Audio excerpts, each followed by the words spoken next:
My name is Ken Evans. I lead the Startup Accelerator program here at the Tampa Bay Innovation Center. And I want to talk a little bit briefly about the agenda, and then I will introduce Tonya. This is our 8th cohort of the Accelerator, so we've done a number of innovation showcases. This is only the 3rd one we've actually done live, but now that we're in the new building, we have the luxury of having a space to invite you all in to see what we're doing with the program. So we'll have a brief welcome from a couple different people, starting with Tonya, and then we'll do the startup presentations. So each of the companies that are sitting in the back here will have a chance to talk to you as the audience, as well as our panel, and then answer some questions.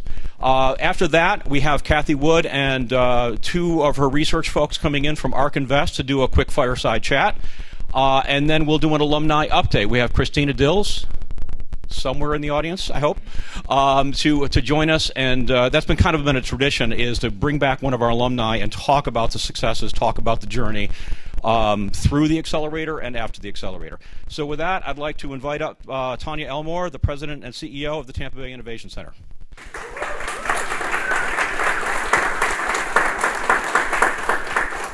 Thank you, Ken. Welcome, everybody. Welcome to our ClimateTech Showcase. We're thrilled to have you with us today. This event is a celebration of innovation, creativity, and the entrepreneurial spirit that drives us all forward. You'll see back in the back there, you can help yourself to refreshments. That is, as of last week, we have the permit approved for the cafe downstairs by Point Shad. So they are actually providing the refreshments today. So you will be able to come here, hopefully in the next 3 to 6 months. You grab coffee, crepes, salads, whatever you want downstairs. So we're very excited to have that move forward as well.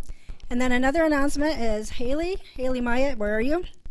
Joined our team just less than a week ago. So we've kind of put her in full force into this event, and she's doing a phenomenal job. She is our events coordinator and program manager. So welcome, Haley, to our team. So today, thank you. So today we will actually witness what we think are some of the brightest minds presenting groundbreaking ideas and solutions. We are excited to provide the platform and bring this to you for these innovations to share their visions with you. We're incredibly grateful, of course, for the generous support of our supporters with whom this event would not be possible. A special thank you to the City of St. Petersburg, I think Andrea's here, for your invaluable support of the ClimateTech Accelerator specifically. Your contributions have actually enabled us to make a significant impact on our community. We also want to extend our gratitude to our corporate champions. We have Duke Energy, ARK Invest, Pods Movie and Storage, and Mach 49. Additionally, we have our key sponsors, Pinellas County Economic Development, also Duke Energy, CSC Leasing, Fulcrum Equity Partners, GEM Aid, Tampa Bay Ventures, and the St. Pete Area Chamber of Commerce. Thank you guys for actually supporting us. Really, this is important to our community and to driving our entrepreneurial ecosystem forward. So now it's also my pleasure to recognize our board of directors. We have with us Chris Paradise, Doug Martin, Dean Akers, Rob Capusta. Kathy Wood will be joining us later today. Roy Binger, Marvin Scaff, I saw him in the audience somewhere, and as well as Brooke Evans and Paul Hayes. So Paul has been actually a cornerstone in shaping our organization over many years, Paul, and with your unwavering support, we appreciate that. So please join me in welcoming Paul Hayes to the stage.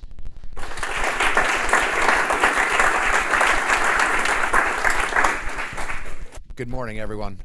On behalf of the Tampa Bay Innovation Center Board of Directors, I'd like to welcome everyone to the ARK Invest Tampa Innovation Center. Is this folks' first time here? Isn't it amazing? Beautiful from where it's come. I mean, Tonya's been such a leader in the community and getting us to where we are today. I'd like to thank the City of St. Pete for their ClimateTech grant. And it's my pleasure to introduce Andrea Falvey with the City of St. Pete to say a few words. Andrea is a dedicated and dynamic leader in St. Pete's economic development landscape. As the economic development manager for the city, she plays a pivotal role in fostering growth and innovation within the community. Andrea's efforts are instrumental in attracting new businesses, supporting local enterprises, and ensuring sustainable economic growth.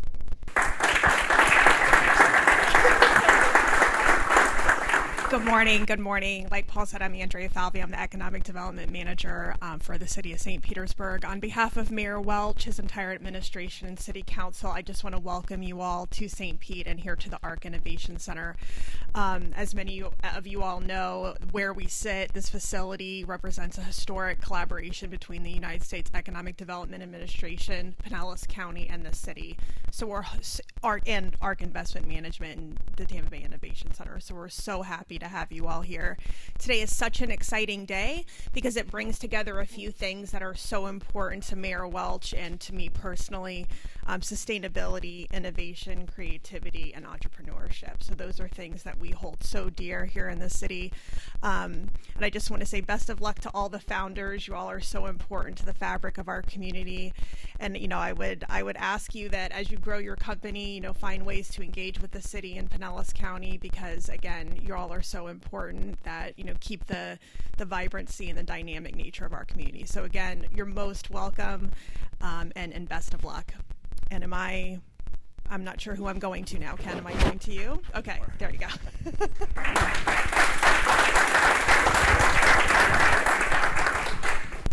So as I mentioned, this is the 8th Accelerator cohort that we've done. The second one focused on ClimateTech. And over the past 3 months, I've had the privilege of working with these 6 companies who are on a mission to make our community safer, more sustainable, and more resilient. Through that process, they have explored their initial ideas.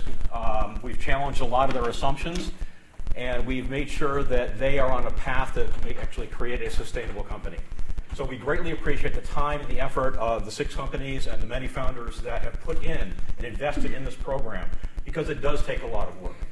As if starting a tech company isn't hard enough, these companies endured day-long workshops with me, a lot of mentoring sessions, a ton of time on Zoom, to challenge their assumptions, to really take a look at the problem that they were solving and understand, is this something that the market needs to embrace? Is this something where they can actually connect to some early adopter customers and get on that trajectory for sustainable growth? I also want to thank you, the audience, for taking the time to be here with us today, to listen carefully, take notes, and understand what these companies are building, because there may be a quiz later. All right, I could not deliver this program on my own. I rely heavily on the generosity of the Tampa Bay and actually beyond the Tampa Bay tech community to bring their expertise. I like inviting people that are either currently involved in the startup community, or previous founders, or previous operators, or people that have been investors or are investors in the startup community. They understand the journey that people are going through. They understand what it takes to actually go from an idea to really validating a problem, validating a product, and then connecting with those early adopter customers. And that really is kind of the tough love that people go through with this program. And so I invite people to come into the program that have been there, they've done that, they've had their successes, many have had significant failures, and they understand the minefield you're going through as a startup founder. So one of the requirements that I have when I have any guest speaker come into the program is, please tell us your horror stories. Tell us about the mistakes. Tell us the things that you've done that have been the minor whoops or the really, really big whoops in your career and getting this startup going. So that really helps the founders understand from a fundamental level where the mistakes can be made and are survivable, or where there are mistakes that are not survivable. And it's important to understand those issues and get ahead of them, which is why I'm very, very grateful for the people that are up on that slide, some of the people that are in the room today, there and on the panel, for giving of your time and really helping these founders and all the other previous 7 cohorts get through the program. Now I want to take a moment to recognize our panelists. I'll have them introduce themselves, but our panel here is not necessarily as a judging or an award or a pitch contest. Our panel is here to ask tough questions of the participants. So if you've been to presentations like this in the past, you probably have sat through 10, 15, 20 slides, 15, 20, 30 minutes of presentation, lots of eye charts and things that make going to a contest like this very, very difficult. So what we do is we give each of the startup companies 90 seconds to present, to really just start that conversation. And then from there, we'll go to 5 or 6 minutes of Q&A from the panel. Unfortunately, we don't have time to take questions from the audience, but I encourage you, if you do have questions for these companies, Catch them after the presentation. They're not going anywhere. They are here. They want to engage with the community. They want to talk to you. They want to be part of this whole presentation. They want you to be part of this presentation. And again, there will be homework assignments at the end. I'd like to recognize our panel, Zach Brodsky from Florida Funders, Joy Randalls from the Prowess Group, and Ryan Whitmore. If you wouldn't mind, give us a quick introduction. Zach, I'll start with you because that's where you're sitting. Sure. Yeah, Zach Brodsky. I wish I was a general partner at Florida Funders. I'm actually an associate filling in for Saxon Bob. So I'll take the promotion while I'm here, I guess. But yeah, first time here, so excited to be here. But we are a venture capital firm in Tampa, so right across the bridge, called Florida Funders. I work to find the best deals in Florida and the Southeast. But yeah, happy to be here, and I'll pass it on. So I'm Joy Randalls. The Prowess Group is a company that I founded after exiting my last tech company. I've had 10 successful exits and a couple IPOs. We work with founders to help them scale and ultimately exit their businesses. I also have a venture fund. We've got 47 companies in our portfolio, and I'm an LP in 3 venture capital funds. Thanks, Joy. Hi, I'm Ryan Whitmore. Just recently left Florida Funders, so Zach should be a partner there. But yeah, I was there for 5 years as a chief investment officer, closed over 80 deals, and so I just recently left, and I'm launching a new $10 million fund it's a hybrid strategy between private equity, lower middle market buyouts, along with early stage venture. So trying to get capital return to investors earlier in the life cycle of a fund starting in year 4. So looking forward to today. Thanks. All right. Thank you, panel, for being with us, and thank you for all the contributions you've made to the program. With that, I'm going to talk about the presenters that are coming up. So we have 6 companies that are in this cohort. All are focused on making our community better, some with climate tech, some with sustainability and resilience issues, some with safety issues, but it all goes to making the St. Pete, the Tampa Bay area, more livable for all of us, short-term and long-term. So with that, I'd like to invite up our first company, Sarah Martello from AgWise.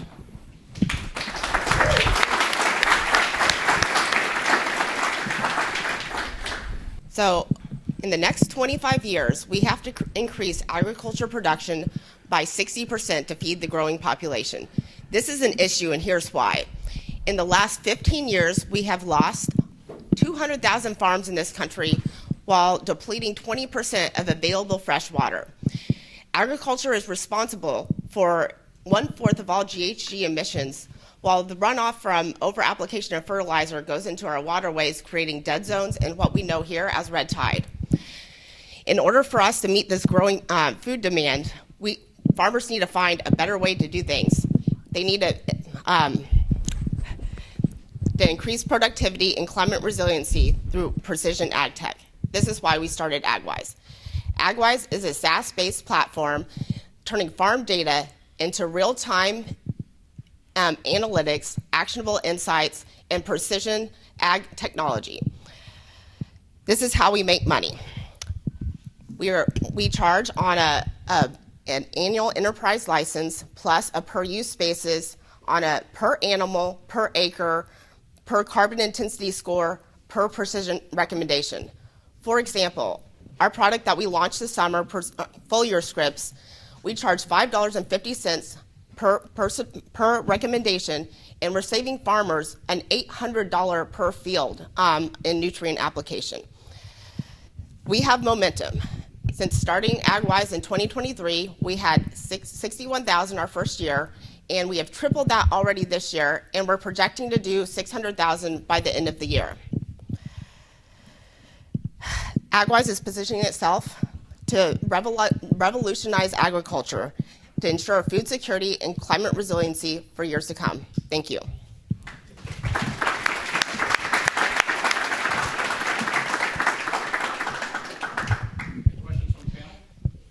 All right, microphone's in front of me, so I'll kick it off. Great presentation. I guess my first question is, the most recent deal sent to me was very similar, and I've seen a lot in this space. So how do you differentiate yourself in the market, both for investors as well as to farmers? Yeah, so our team's made up of leaders in the ag industry. My background, I grew up 4th generation farmer. went on to law school and all that, but found my way back to ag. But we're really going after the regenerative agriculture community because they really are wanting to do different and find better ways to do things that isn't killing our environment. So we've gotten really involved with the regenerative community, and that's really helped us scale. Definitely lead off with that next time. That was really cool that you're a fourth generation farmer. So Yeah, I would agree with that. I'd heard that when we were in the cohort before, when I was talking to you guys. I'm going to ask two quick questions, and I'm going to kind of play off of what Ryan did because some things came to mind when you were presenting. You made the remark about $800 per field. Yes. What size is that? Because obviously fields are various size, so. So that's based on an average 40-acre field. Okay, so I would say when you're pitching, make sure that you kind of clarify that, or X amount per acre, right, would be another way to look at it. How specifically with your marketing message, because I mean, I'm a believer in this space, but you face a lot of opposition with lobbyists, with, I mean, you know, the guys who make fertilizer, I think they got big bucks at the end of the day. Specifically, how are you going to counter that with a message? Because I believe there is a way to do it. I just want to understand what you guys are thinking about. Yeah, we've definitely hit, you know, that the fertilizer companies in the business of, you know, selling more fertilizer, not precision application of anything. So, you know, we're really going after, you know, those B2B companies that have better products, more natural products, and then they want to help their customers as part of that, and that's a value add, and then they bring the customers in. So that's kind of our angle with combating that. Large fertilizer companies are most likely not going to be our target audience and target customer. Yeah, Florida Funders has actually been looking for an ag tech company for quite a bit, so I appreciate the presentation. But I am curious a little bit on how you're collecting the data that goes into the platform. Is there any hardware that's involved? And then what kind of integrations do you have with those? Well, so yeah, we deal with like a lot of integrations. You know, if we're talking cattle, you know, we're integrating with the ear tags and the scanners and all that. On the land side, we have integrations with labs across the country. So soil tests will run through the system, come into ours, and then we're able to do precision recommendations based on the geographical location, soil topography, climate, and weather. Thank you. I'm looking at the how we make money part, and I'm curious, like, I think additional revenue streams are a good thing, but I'm curious, like, one thing I always look for in a founder is their ability to sell. And when you're talking to a farmer and they've got, you know, multiple fields and maybe different types of crops, different types of animals, like, how confusing of a business model is it to them, or do you simplify it and it's a straightforward, easy to close? Yeah, so, you know, on our platform, our main customer is the B2B, so input company or regenerative certification company, whereas the recommendations, that comes in as an add-on to soil test or foliar test. And so it's running through the lab. We have contracts signed with 2 nationwide labs, and we have several under negotiation, and we just launched the product like a month ago. Great, thanks. Good job.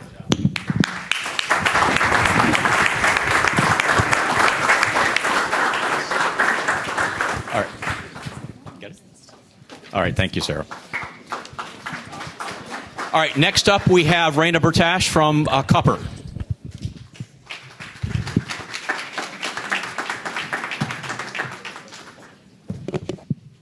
I am a huge coffee drinker. My whole family, we're all big coffee drinkers. Something else we all value: convenience. These plastic coffee pods are convenient, but they come with a hidden cost and a darker side that none of us really like to think about. Like the $45 billion getting discarded every year, and then they stick around for up to 30 years, polluting our land, our water, our air. That got us thinking. Coffee should be guilt-free, not damage the environment, not be a risk to our health from microplastics or from methane gases. The intersection of coffee, convenience, and conservation is a significant market opportunity. There are already almost 50 million machines right now across the nation.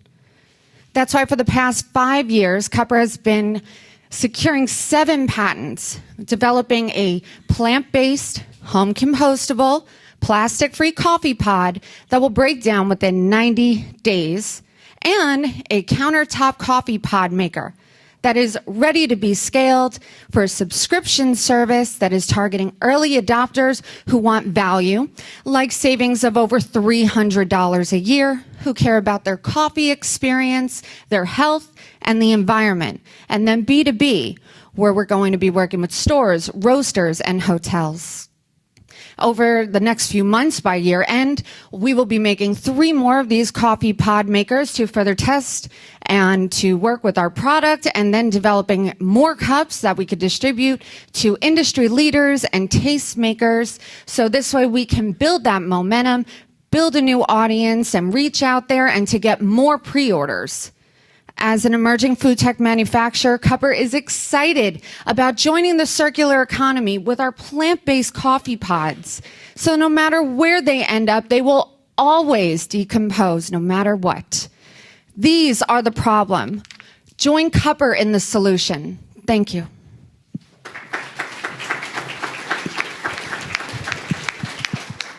All right, I'll kick it off from the non-coffee drinker, but I will say... We'll forgive you. I know I'm a freak, but my wife got rid of the Keurig, got rid of the Nespresso because she didn't want the plastic in her body and everything. So now, I swear to God, every day we're washing dishes of all these pots and pans of making coffee. Do you get rid of that? Please tell me. Oh, yes. So we're taking care of that. Actually, that was a big concern when we started our journey, because it was so complicated to get things that you actually want to have, things that you enjoy at the strength that you like, at the flavors that you like. And we realized that this was a huge problem, the amount of plastic that is going into our environment every single year. 45 billion of these plastic coffee pods every year. And by using the plant-based, there is no plastic involved. This is something, it breaks down in 90 days. It does not affect health. It does not affect the environment. So that problem won't be one anymore, and you can finally have that convenient coffee back in your home. You got a new customer here. I don't even drink it, but I'll sign up. More important question was, are these interchangeable? Like, would you be able to, if you have a Keurig, if you have an Nespresso or one of the other makers, can you order yours and use that, or do you have to get your specific appliance? So our coffee pod maker works specifically with our cups. Our cups are able to be used in any single cup brewer. At Nespresso, they have a different type of pod that they use. It's a different shape and capsule size, but you never know what the future holds. But for us, working with ours, it's really so that it can be used in any of these machines. And there are already about 50 million of these across the country, not just the main one that everybody knows of, but there are a lot of brands that have come up with variations on their single cup brewers. That's great. Thanks. So we are similar to Ryan in our household. We have a lovely single cup brewing machine that is all metal at our house. My question would be, because I heard you guys do anything, I'm going to go back to what I said during the cohort. Is there a reason? Two things. One, what's the cost? Very specifically, what's the cost per cup, right? Like for the pod? Yes. And then secondarily, is there a reason you're not going for the true B2B and just licensing the technology that you've developed versus going to the consumer? Sure. Well, first I'll start with the pricing on the cups. Okay, so pricing on the cups are 25 cents.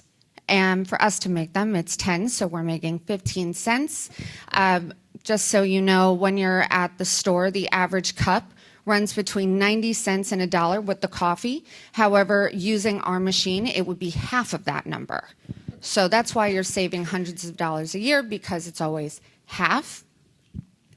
The other question that I would be happy to answer regarding to B2B versus our going to B2C first, we are still going to be pursuing B2B. However, by going directly to the consumer, this is going to be a cash in advance of shipping that we can hit the ground running and go directly to the consumer.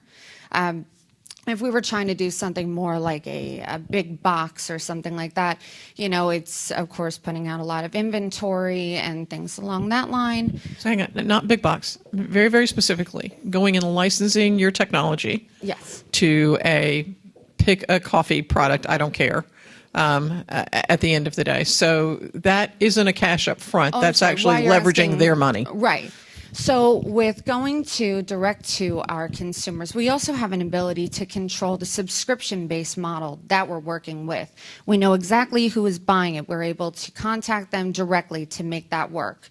We are going to be working with B2B. We've gotten a lot of inquiries already, especially from a lot of hotels that are looking to either get rid of their plastic, create their own brand in their hotel, not using a plastic base, which is what we are very excited about.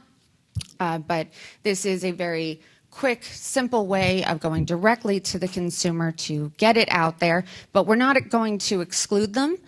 This is something that we're going to be able to function and do both. It creates a lot of opportunity on both sides, and since we have our plant-based cup that's able to be used in any of these single cup brewers that are currently on the market, over 50 million of them, we're going to be addressing both.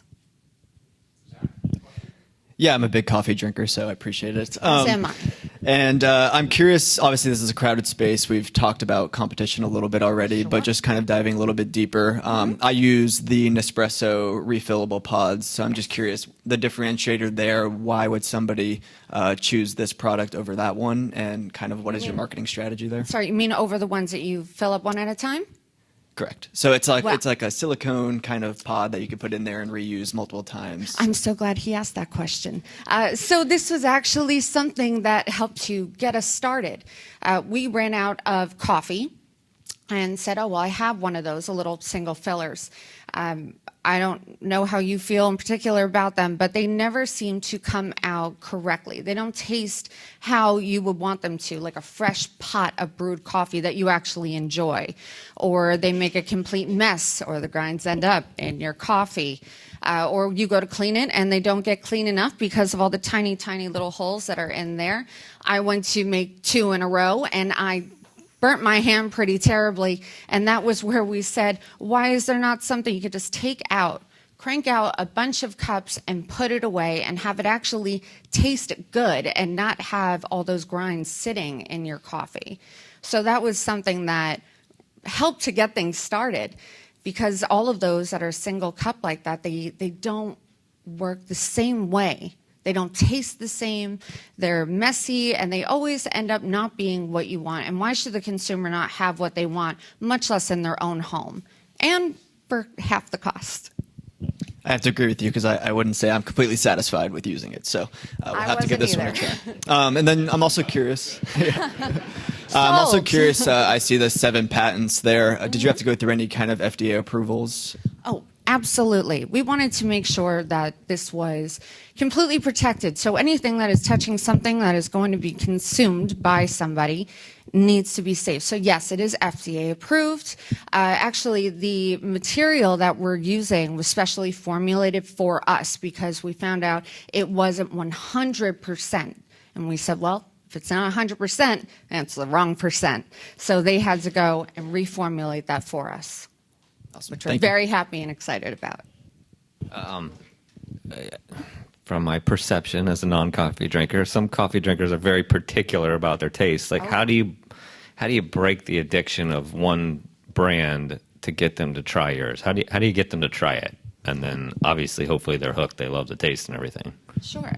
We actually, to cite something very specific, we went down, we were on the ground trying to do market research, and we were going around in surveys. We wanted to speak with people directly, particularly about that as one of the subjects. And we found when people were responding to it, they said, I use this at home, this is what I buy. Like, okay, how satisfied are you with the flavor choices, the pricing, and also the strength of your coffee?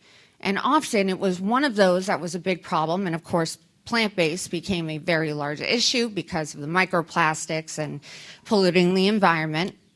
But when people found out that you can actually take your brand of coffee that you enjoy, whether it is from a local special shop that you love, that holiday blend they make or their summer blend, and you say, I want to have that in my home.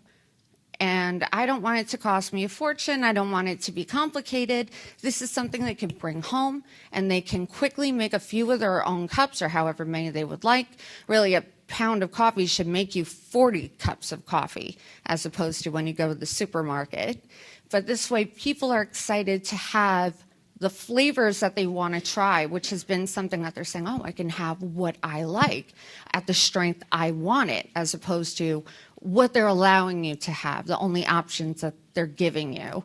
And then when they also hear they're going to save hundreds of dollars a year and half the cost on every coffee cup that they're drinking, they tend to want to jump in to at least try it.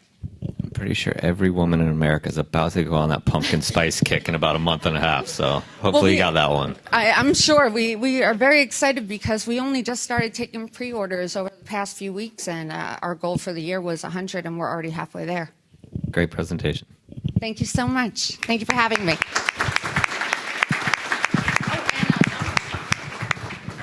Take the trash with you. Yeah. Thank you.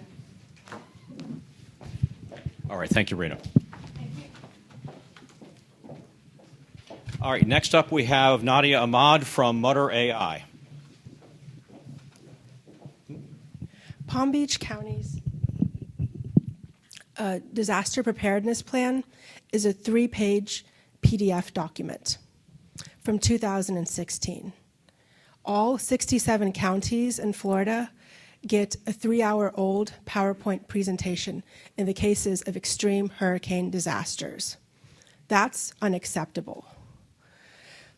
Our emergency coordination response systems have to be able to have the best available information available to them. So they have to have the best tools that would be available to our leaders, first responders, and utility partners. With the rise of natural disasters that we've seen in Florida, Texas, and California, we're starting to see that all the stakeholders need to have the best available information to them.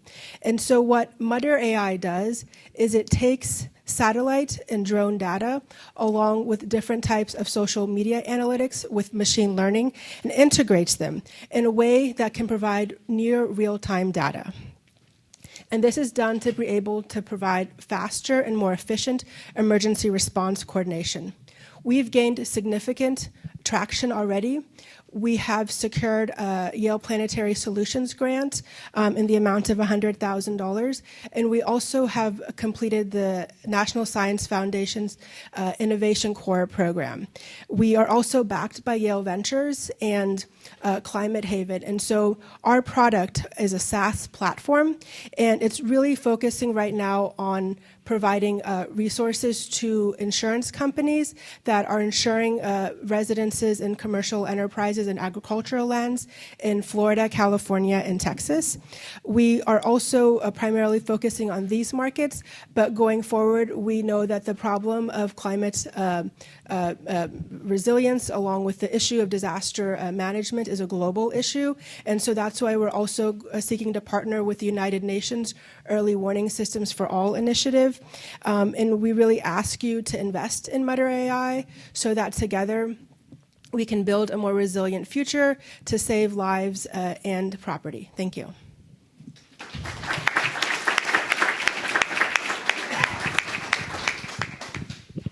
All right, I'll kick it off again. You say satellite and drone images. Are you actually do you have partners for that, or are you going to be launching your own satellites? So we have partner organizations. We are working with the open source data that is currently available from NASA. And then we're also looking to develop MOUs with different satellite companies in different countries. Okay. All right, that's good.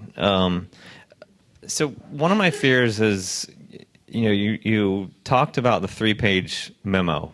And from what I've understood talking to some municipalities and governments is sometimes it's better to have the ability for deniability, right? Like the more they know, the more responsibility they have to take for certain things. So do you have that sort of obstacle to overcome? Am I thinking about that right? Is that a possibility? So last week I spoke to somebody at NOAA, and they recognized this same issue, but they were in a different camp on it. They said that they wanted to be able to use it, but they were concerned about the accuracy of it. And so that's why we're working with different universities, particularly the Yale Planetary Solutions Project, which is really making sure and ensuring that the information that we're getting in and being able to provide is accurate. Is there a specific data point that you expect to be able to extract? Like it's kind of inevitable we're going to have a storm somewhere in Florida this year or next year, unfortunately, right? So, like, is there a data point that you can grab and pinpoint and start to tell people, hey, I'm going to be able to tell you this, and then obviously show and confirm that? So in terms of like the extraction of data, what we're doing is trying to be able to build a digital twin of the disaster so that we can get a more holistic picture. If somebody is trapped in flooded water, there may be distress signals that go out. If somebody is stuck in their car in a blizzard, they may post on social media. So what we're trying to do is take that geotagged information and create a whole cadre of what we call disaster monitors. The same way you have election monitors and court monitors, those disaster monitors would be able to provide another set of eyes on this disaster to improve coordination. And sorry, last question. How do you address false positives? Because like I remember the hurricane here that went right up the bay, and we were laughing hysterically watching the weatherman pretend like how bad it was outside while we went outside and like walking around in shorts and a t-shirt. So that's where I think machine learning comes into a big play, because the prediction methods are a lot more accurate. Like if you look at the trajectory for Hurricane Beryl that just came out to Texas, the machine learning was better able to pinpoint that. And so we want to take that data and then basically do other overlays to improve the coordination. And that's why I talked about the PDF document, because those cities and counties don't have that information at their fingertips. They're reliant upon what Tallahassee gives them. And for example, a county like Hillsborough County may not be as well resourced as Collier County. And so that's also going to impact the equity issue as well. Good answer, actually. So I appreciate you addressing the NOAA issue, because that was one of the things that was on my list, because I'm very familiar with NOAA and how they do that. Help me understand a little bit, because I do understand the space pretty well. Help me understand the social media integration and how that works, and specifically what are you looking for?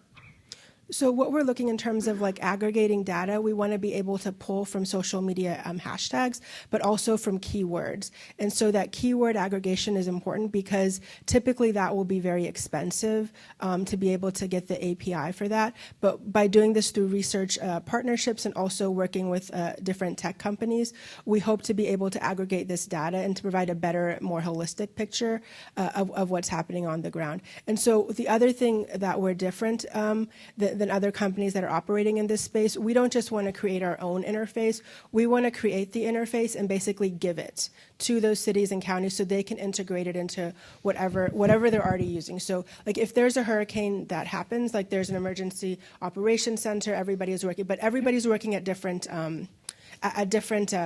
computer stations, and so they're not taking all of that. They're basically relying on themselves to be able to coordinate. By being able to aggregate all of that data together, it can pull out more pinpointed information. Okay, so to that point, I have a suggestion for you. Mm-hmm. Actually, two. You should reach out to Joey Ito, who's at MIT, runs the media lab there. Mm-hmm. He actually did something very similar to this, and not the level of sophistication you are, when the earthquake happened in Japan, and used that aggregated data. So I would be a good person to talk to, and he's a great guy. The other thing I would say is, are you familiar with what the communications ISACs are? Do you know what the ISACs are? No, I'm not familiar with that. We can talk about that later, but you need to get in touch with the person who leads the COM ISAC and talk about their data integration points, because that would help you dramatically. Thank you. Thank you for those suggestions. So obviously a lot of the companies that we are speaking to right now are incorporating AI and machine learning. One of the questions that always comes up is build versus buy, without giving away too much of your IP or proprietary solution. Would you mind just kind of touching a little bit on what you've built and what have you bought? So for right now, we're in the ideation prototype stage. We have filed a provisional patent on the product, so I'm happy to share more information about that. But what we're doing that I think is unique is that it's not really the technology from the AI or machine learning that's really special. It's the database, in terms of being able to ingest this massive amounts of data and being able to meet with key stakeholders. For example, I was part of a global coalition that was awarded the UN Human Rights Prize for establishing the UN right to a healthy environment. And that global coalition was part of 1,400 organizations from around the world. And so it's being able to build those types of collaborations, to have those data touch points, that is really important. Because the key thing is probably what I should have started off with, is this is about democratizing disaster data so that everybody has access to it. You don't have to be a rich city in Miami or even New York to have the same access that Punta Gorda would have. And so that's why I think it's important to have that. And so the platform that we have right now is not super sophisticated. We're just basically building it so that I can integrate and have an API integration with what the cities are using. For example, many of them use Microsoft. Awesome, appreciate that. And then my second question is, a lot of times when I'm talking to founders, I'm trying to understand their why and why they started the business. From your background, what got you interested in this idea, and what was your reasoning for wanting to solve it? I had a tree fall on my house during Hurricane Ian, and I had to deal with FEMA and the insurance companies and the tree cutters and the roofers, and so I saw up close what the problem was. I was born and raised in Orlando, and so I during my teenagers I didn't chase guys. I was chasing murder suspects and tornadoes as an intern at Channel 9, and so this is something I'm really passionate about. I'm doing my PhD in climate evacuations right now, and so this is just something it's really important. That's why it's important to me, is that if you just know when you can leave your house and be ready to evacuate, it'll make a big difference. Awesome. Appreciate that. Anything else? Any other questions? Great job. Great, thank you.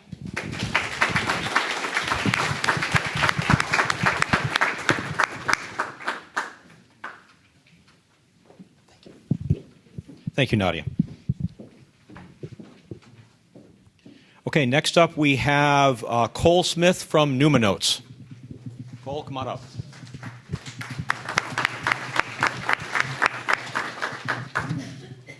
Thank you, Ken. It's a pleasure to be here. Our mission is to empower mental health therapists to take on the nearly 25 million Americans that go untreated for mental health care every year. We talk to nearly 100 therapists, and the biggest problem they face today are large, complex caseloads that arise from this overwhelming demand. But their tools treat them like they're just any other business or any other healthcare practice, which is simply not true. The most important part, the unique part of therapy that makes it effective, are these dynamic relationships that you build with your client. To this end, we provide clarity where there is complexity by making these interactions more productive. In doing so, providers can focus more on cultivating these relationships than interpreting documentation or writing it themselves. We do this by giving therapists a unique private assistant that they control. It can work with their clients out of session to gather feedback, assessments, and make continued progress. Therapists then get targeted briefings and treatment plans that they can use to run much more effective sessions that they're fully present for. And when they take on just one more client a day, practices can realize this is a nearly $2 million return per year, all while helping millions more Americans that need it across the states. This past April, we launched a successful note automation MVP in over 100 private practices. And with their direct collaboration and the collaboration of academic leaders, we refined our feature set.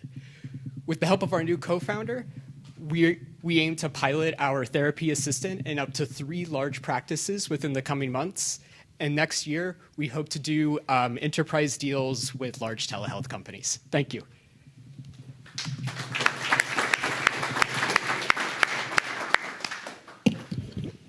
I'll start. My main question, because I remember you guys from the cohort, and I might have asked this, but I'm going to ask it again. I know you have a mental health professional on your team who's helping with the analytical side of the AI engine. What are the other inputs for that engine so that it's not, so serial in nature and more parallel? Yeah, so also to touch on that, the lead clinician or this person is actually my mom. So it actually makes it really easy to integrate with like her practice and iterate nicely. Like that's sort of the idea came from, which was pretty nice. So yes, there are multiple conduits that you can use to get information from here. And that's sort of where like the moat comes into play as well. For instance, where we have like a Zoom integration, so you're able to capture even in session and get insights that way. But really the idea is about creating this client connector and improving, or I guess reducing the friction between how the client. That part. Specifically, so Yeah. I understand where the data inputs come from. Right. But I'm talking about like when you're creating the treatment plan. Right. So how do we make sure that there's not one therapist in the background and the AI engine is aggregating multiples to help create the treatment plan? That's my question, sorry. That's right, yes. So we're actually one of the only platforms that kind of look at client continuity in general. So most systems are session-centric. They'll just look at the session and then like spit out a note, and like that doesn't help anybody. Therapists think in terms of continuity. So our system will actually use the client as a knowledge base and be able to create a treatment plan by looking at the diffs over time for what they're going for. And of course, this is always reviewed by the therapist. So there's always an expert in the loop. Yep. Great. A lot of times people like to keep their data and their lives to themselves. How do you make them feel comfortable sharing with an AI agent rather than a human?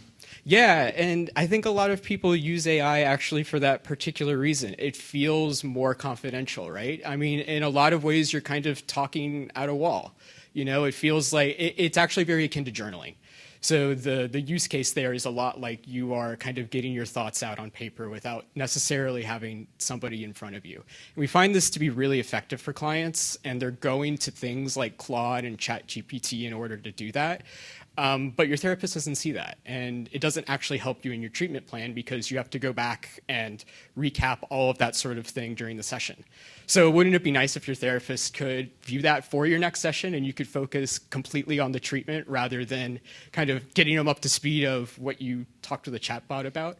So yeah, I think it's actually a big part of it, and a lot of reasons why clients like it is for that confidentiality. And it's no surprise that they're talking to a bot, so we're not secretive about that. We make it very clear that it is an AI person, or not a person, an AI robot. So yeah.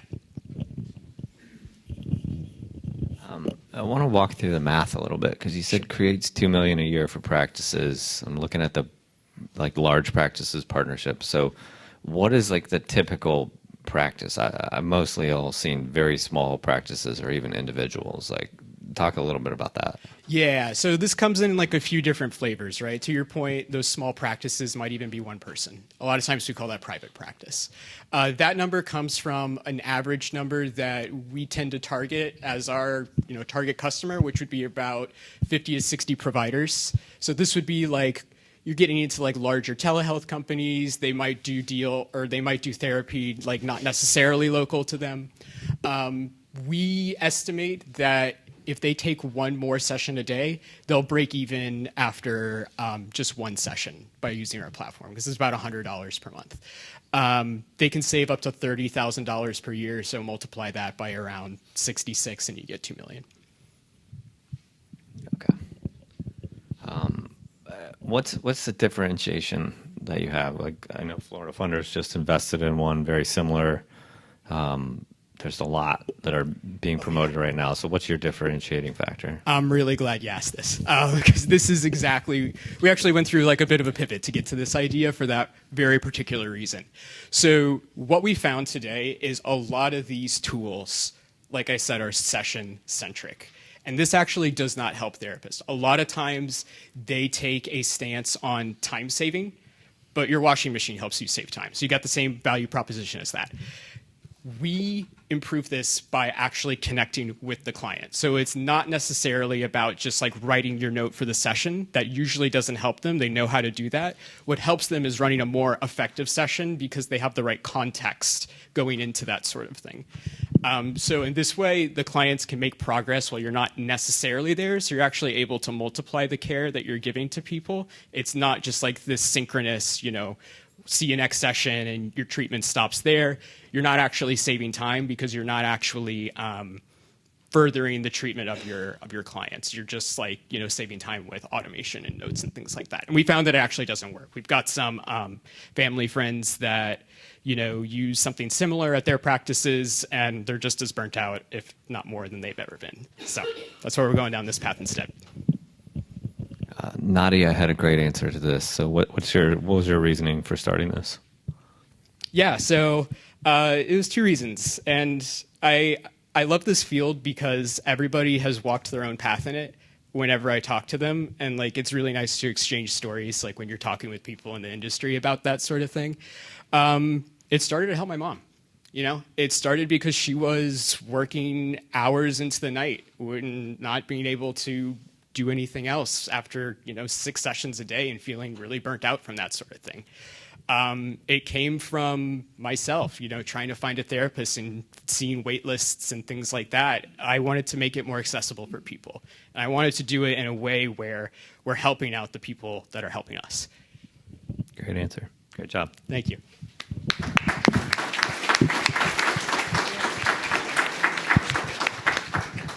Thank you, Cole. All right, next up, we have Cameron Mullinex from Virginica, who brought samples. All right. Today I would like to talk to you about an innovative solution to one of our biggest environmental issues, carbon capture. Technological carbon capture has a lot of severe issues that aren't mentioned in the mainstream media. So, for example, one, there is a severe risk of long-term CO2 storage and leaks. There's no true environmental impact, and there are incredibly high costs associated with this method. Since CO2 is a precursor for life, we need to increase life on Earth to reduce it. And out of all the methods, specifically nature-based, ocean-based is superior in doing this. Virginica is focused on oyster reefs, which has been shown to capture up to 10 times more carbon compared to forest in sediments. Throughout, bless you. So by deploying our silica-based oyster reef scaffolds, we are able to drastically lower costs by up to 90%. And throughout this whole entire process, we've designed it to where there's increased sediment accumulation, increased animal survival rate, and overall reef service area. So for this method, our goal is to decrease cost by 90%. Our long-term vision is to execute a price of $2 per square foot compared to the national average of $17 per square foot. Now, once we hit this price, we will be able to reliably generate and sell profitable carbon offsets on the voluntary carbon market. In terms of traction, we've already been in contact with many organizations around the Gulf of Mexico who have been requesting samples for our silica-based substrate, and they're willing to test it in their labs and reef plots for free.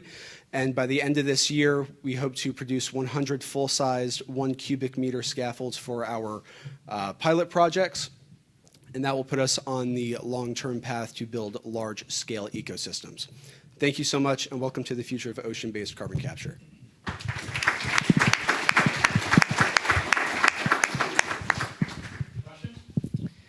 All right. So I'm looking at the, I guess device might not be the right word, but the it's a scaffold. Scaffold. Okay.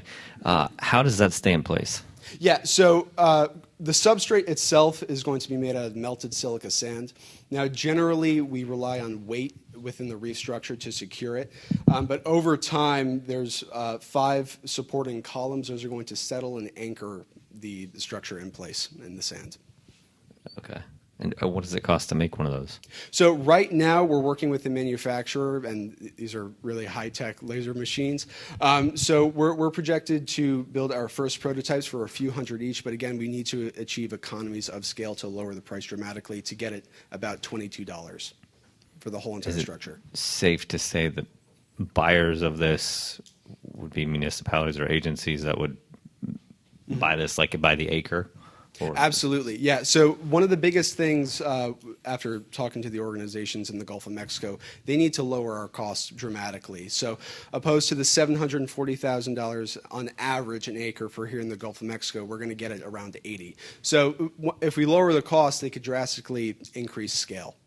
Okay. So rising water temperatures, how's that going to affect your business? All I've ever heard is you don't eat oysters during the really warm months. So if you're growing oysters and the water's temperatures are rising, does that stall your progress or kill the oyster growth? It depends on the genetics of the oysters that we're using. So if we're also working with a specific hatchery, we could also just breed temperature-resistant oysters, which are already doing now.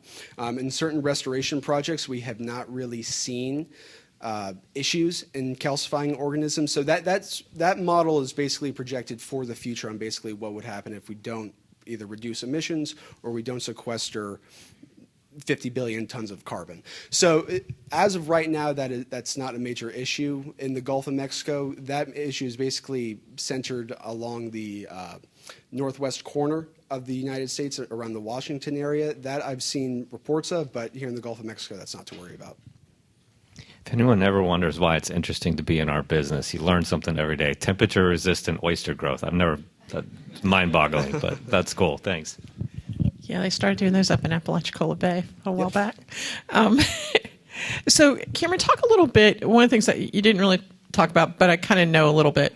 Talk a little bit about the business model itself, like in case people don't understand, like carbon capture and kind of why this is important and who's buying things to offset their carbon footprint, like how the math works behind this. Yeah, absolutely. So initially, the business model has been adjusted, and we're going to start out just selling the scaffolds to those other organizations, and that's going to be our main product. But in the long run, to sell carbon offsets on the voluntary carbon market is basically large companies which are buying these carbon offsets to mitigate their carbon footprint, and there's a lot of other individuals, high net worth individuals specifically, that are offsetting their carbon footprints for their vehicles. So those are our main customer base. I'm curious on a little bit in the future. What else is in the pipeline? Are there other scaffolds or other kind of devices that you guys are looking into? So right now, for the future, the major change would be the actual organisms that we're using. We're focusing on calcifying organisms right now. And we're just providing a foundation for them. But as we grow and we start designing more complex ecosystems, we're going to start moving to deeper water and then switch to different species, such as deep water mussels and other kelp species. So at that point, once we change the overall species that we're using, we're not limited to one specific geographic region, if that answers your question. Yeah, it did. Thank you. And then just in terms of your team, obviously this is a bit of a niche product. How did you build your team, and where did you find some of these people to get them interested? Yeah, so my team currently right now is all over the world. So I contacted former experts out in the UK, and they basically wrote a whole entire textbook on why we should use calcifying organisms for carbon capture. So part of my team is in Europe, part of my team is in Australia, and here in the United States. So we're basically spread out over, and our knowledge base is spread out across business, biology, ecology, and everything we need to execute this properly. Awesome. Thank you. Good. You're good? Thank you so much.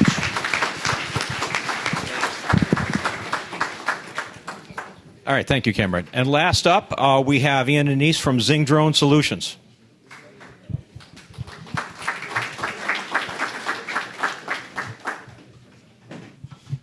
Today, there are over 850,000 drones registered in the United States and twice as many in the EU.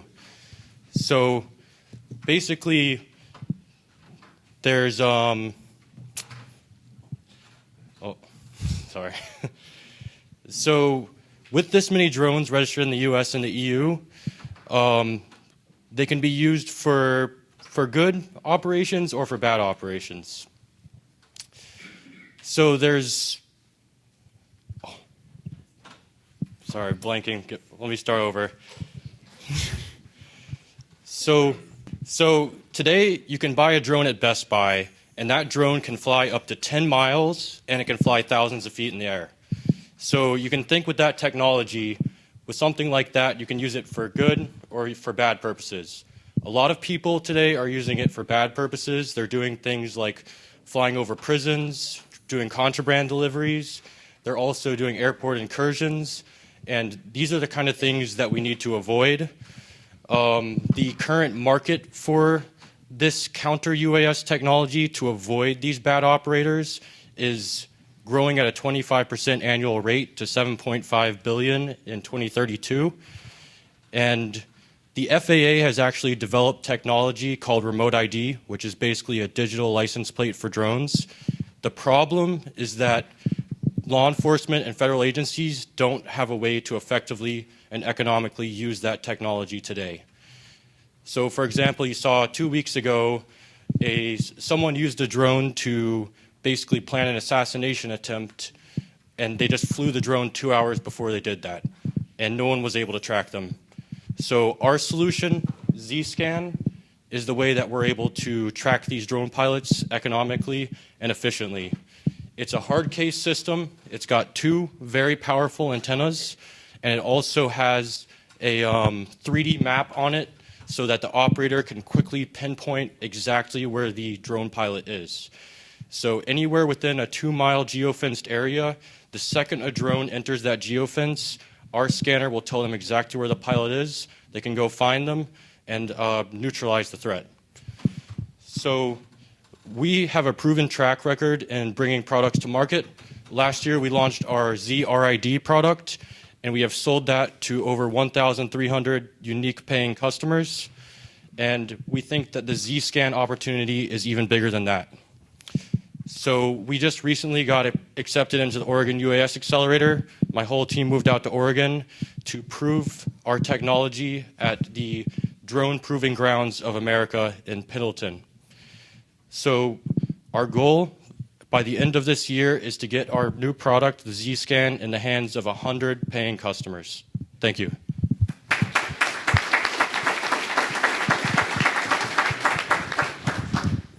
Obviously, drones are a growing market right now pretty quickly. I'm just curious, in terms of the market and the tech advancements and enhancements, how do you keep up with those enhancements and what within your technology is capable?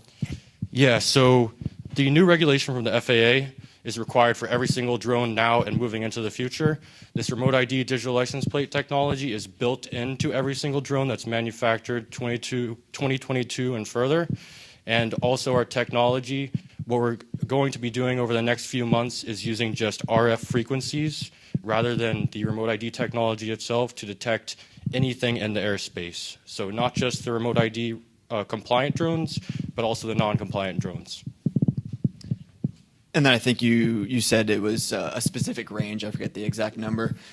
2-mile range. How do you set up that range exactly? And then is that able to be moved based on wherever this event or potential opportunity is? I guess. For sure. So this scanner, it's a hard case. It's a small portable hard case that can fit in a trunk, instantly deployable. You open it up, it's already on, and basically it's designed to be portable. Most systems today are hundreds of thousands of dollars.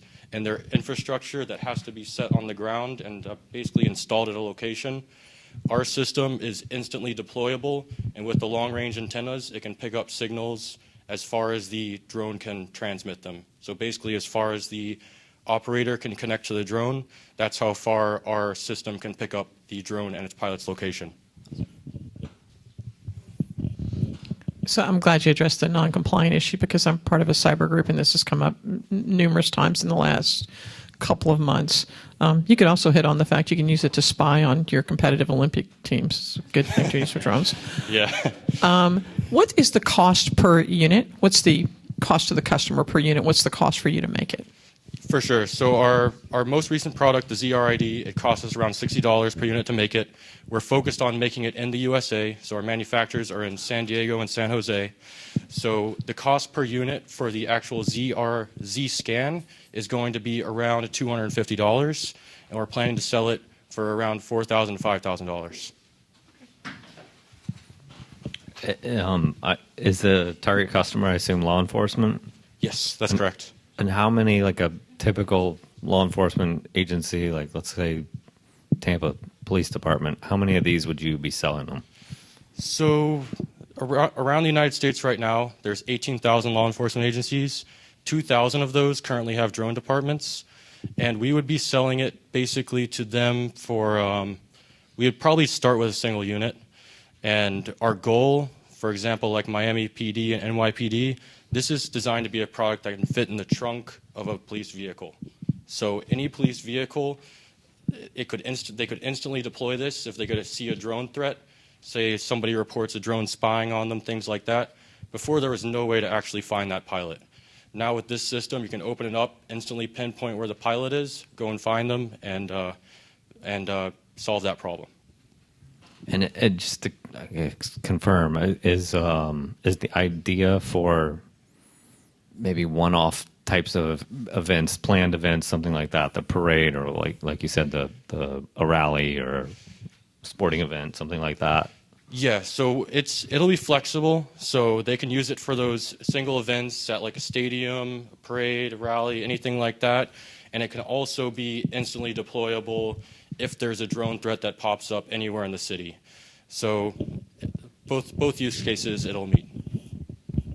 So I think so. Law enforcement is definitely a part of what you're doing, but I'm assuming you're looking at this for DoD forward deployment as well, based on where you said who you're working with in Oregon at this point in time. Yes. I would say that the other place that we've seen from a cyber perspective, and the group that I'm a part of, large corporate campuses, this would be a pretty big deal, particularly anywhere where there's any R&D going on or anything that perhaps they wouldn't want their IP leaked somewhere else when they're manufacturing things. And your price point, I would say, is actually too cheap. I don't understand what it costs you to make it, but the price point for what you can sell it for may be a little higher than that. I appreciate the feedback, and yeah, we're the lowest price product on the market by far for this kind of technology right now. Great job. Thank you.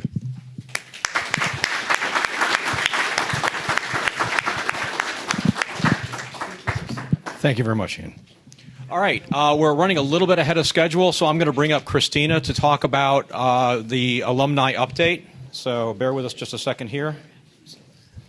So Christina was in cohort number 2. Come on up, of the Accelerator program, and she's working on a supply chain project that was very, very interesting, and I'll let her go into that. But as a part of that process, and you know, with startups, it's all about curiosity, learning, testing assumptions. She found a new business, and I want her to give us a little bit of update on what she started with and what she's working on right now. And I think you'll find it very, very compelling, especially given the topic of ClimateTech, sustainability, and community resilience. Thank you, Christina. Thank you. Your slides are next. Go ahead and press the button. Got it. Thank you. Hello, hello. Nice to see some familiar faces and everybody here today. So, and thank you for the invitation to come back. It's been an exciting couple of years for me. As Ken mentioned, I'm an alumni from the Innovation Accelerator program, and it was a great experience for me. It helped me to really target my technology business. So a little bit before that, just to give you a little background on me, I had a corporate career at Microsoft for 13 years, and that was great. I, did really well in my career, but my passion was really to use technology for good. And I even wrote in my journal that mission and that purpose in my life, that I saw the opportunity to use technology in a way that, to help the planet, right? I was in Colorado, was in the mountains. I'm like, this beautiful earth that we have, we need to protect it. We need to do better, right? So I started on the road for supply chain. Most of the carbon emissions, over 75%, come from supply chain. And so, actually, let me just go to the next slide. So what I did with that was, start to look for a different way to monitor supply chain more in the medium and small business. That took me down the road to actually do the project, which I started the Accelerator program with, helped me get the clients that I needed, helped me to launch the product. And then when I'm giving the presentation to why I chose that solution and why I chose to use technology for good to reduce emissions by giving tools to businesses that would help them take on more sustainable practices, it turned into another company, which is Collective Circularity. So then the president of that company, and I'll tell you who it is in a minute, they were their eyes got really bright, and they said, we need a sustainability champion. So they said, we have all this waste. So the client was Goodwill of actually this region. And they said, well, we have all this waste. We get a lot of donations, but unfortunately we can't sell it all in the stores, or they're not viable enough to sell in the stores. So they just kind of gave me that open-ended question or statement, and I said, okay, let me see what I can do. So what's really interesting is collective circularity. The reason I chose this name is because what I realize is that it really takes a collective effort. So we launched the technology, and then we started using that technology to enable some operational changes with Goodwill, as well as repurposing their waste. And so right now, 2 years later, we're doing some amazing things, recycling textiles, recycling wood we're upcycling. So a lot of people, I hear the words dropped, circularity, carbon emissions, carbon footprint. But really, what does that mean? What does a circular economy mean? It means taking the waste that we actually have, repurposing that so that we could use it, upcycling that, putting that back into our resources, not just making sure it's biodegradable, right? Making sure that it's actually coming back as a resource into our economy. That's what circular economy is. So a lot of times in the space of textiles, which we recycle less than 1%, and give you some context on how much we waste, it's about 26 billion pounds a year in this country alone. Worldwide, even more. So imagine taking 26 billion pounds of waste and upcycling that into new product, into a new resource. We're talking about farmland and how we have a scarce amount of it, right? Here's a solution. If we don't need to produce so much new virgin cotton, virgin resources, and we can actually take resources that we were throwing away and turning it into something, now the technology exists to make that profitable. So what I did with my company was just become the integrator. I went on a search, found all these amazing companies all over the world, in Europe, Australia, everywhere, Asia. So I talked to at least 100 of them, finding out what's going on in this space. And then what I did was find out locally who could we partner with, because all of this, there's just so much waste out there, so much volume. We need people to use it. We need companies to use it. So then in this space, we actually, and anybody in the Tampa Economic Development Center, I'd love to talk to you. Miami took the idea and went with it. So we're working with Miami-Dade County, the Goodwill in that region as well. We're working with recyclers down there. We're working with distributors down there to distribute product. And so what we've actually done is create this new recycling program. We're recycling about 400,000 pounds a month of old clothes that would have gone to landfill, and we're turning them into thread, socks, T-shirts. We're working with brands like Nike, Gildan, Coach, and the list goes on. There's so many interested. Now, it's complicated. It's not easy, and there's a lot of investment. But when we work together and we create a business model that everybody's winning, it's just a win-win. I'm not getting any no's. It's really incredible. So as I talked to some of these companies, yesterday I was on the call with the Goodwill region in California, and I gave them, this project, and I said, hey, I'd love to do this in California with you. Would you want to do this? I got yes, yes, yes, and I didn't expect that. When can we do this? What do you need? And it's just that because by creating that collective, I guess you could say, awareness that everybody needs to work together and everybody plays their part, and then also creating that business model is so important because you need the cash flow. A lot of cash flow, investment, but then it comes back. You need the municipalities, you need the local efforts. Circular economy is not shipping to China and back or across the country. It's local, and it creates an amazing local injection of funds too, because every dollar that they spend creates $3 of economic impact locally. So in the case of Miami-Dade, for example, 37,000 employees, all of them get uniforms. All of them have textiles, the jails, the homeless shelters. They spend about $50 million a year on new textile purchases. So we're going to be diverting from landfill the clothing from Goodwill and also their own collection. We're going to be breaking that down into fiber, turning that fiber into thread, and then turning that into fabric. Miami Goodwill is going to be sewing their uniforms. They're already sewing the Army uniforms. And then we're actually going to be making other products as well with it, threads, things that are going to manufacturers. You probably see some of those products. You can buy the Goodwill socks in the stores now. If you go today after this, you can go check them out. We have those there. And so all of these plans and all of these different initiatives, it's just Goodwill's making money. The recyclers are making money. The Miami-Dade is also, getting that GDP locally, right? So that recycling that we're doing, instead of them buying their uniforms from wherever they're coming from, usually they're vendors locally, but they're purchasing from China, getting manufactured in China. Now we're bringing that local, all those new jobs, all those new resources. So I'll be so excited to tell you a year from now how much economic impact that brought to the city and how many jobs, because there's just a win-win scenario in all cases. But it's complicated, and you have to really get the cooperation of everybody, and everybody realize how important their part is and the business model that makes sense for everyone. So that's what I've done so far, and this is the impact. So this is what we've done here locally. It was recently on the news, I think last week, on Channel 10, talking about the socks that we made for Goodwill in this region. And then here's a picture of we were doing some sorting. So when I mentioned the technology exists, AI, right? IoT. These technologies are enabling us to be able to scan the fibers of the clothes and see what's actually in them and know what we could reuse it for. So that's a really exciting project. So we were scanning the clothing and sorting it manually.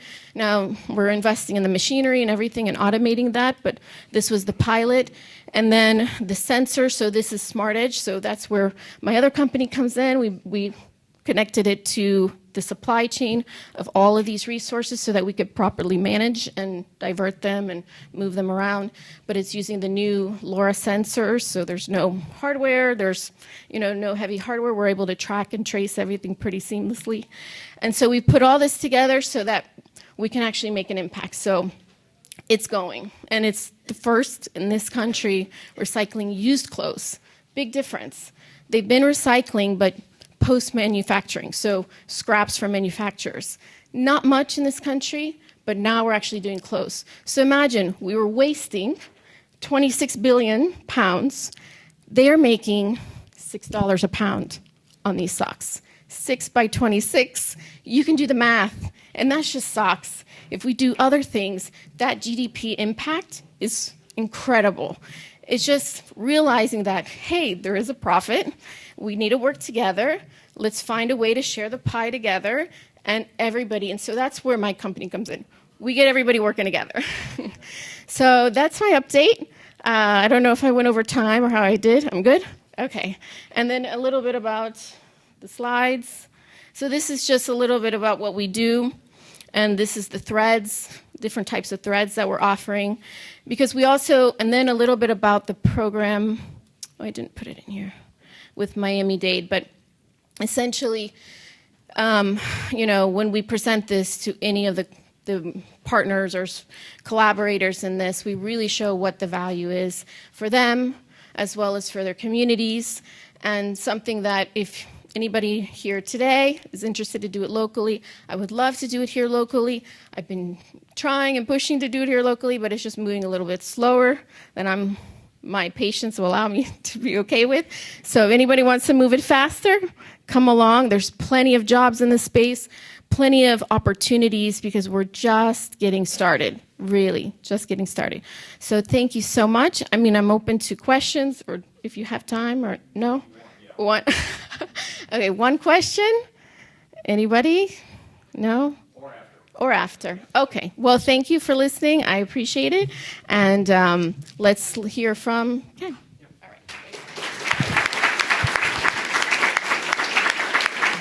Thank you very much, Christina. Great to see that success and the value you bring back to the community.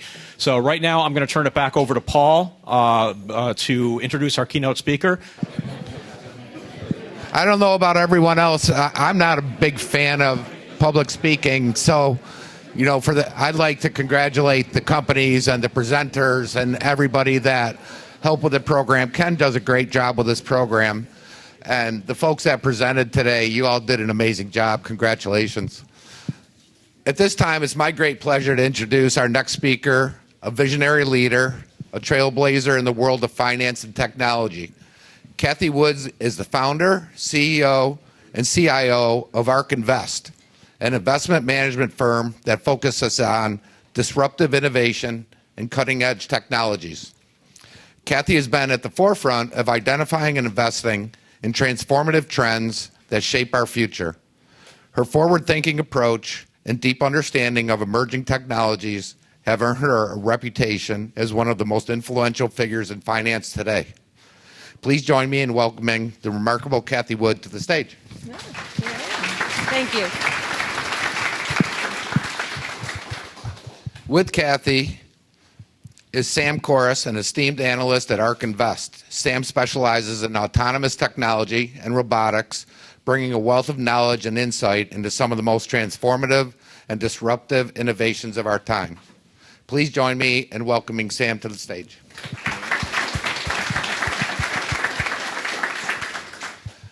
Next, Daniel McGuire is Research Associate. He aids the analyst team and broader firm. He primarily supports ARK's autonomous technology and robotic strategy. Let's welcome Daniel to the stage.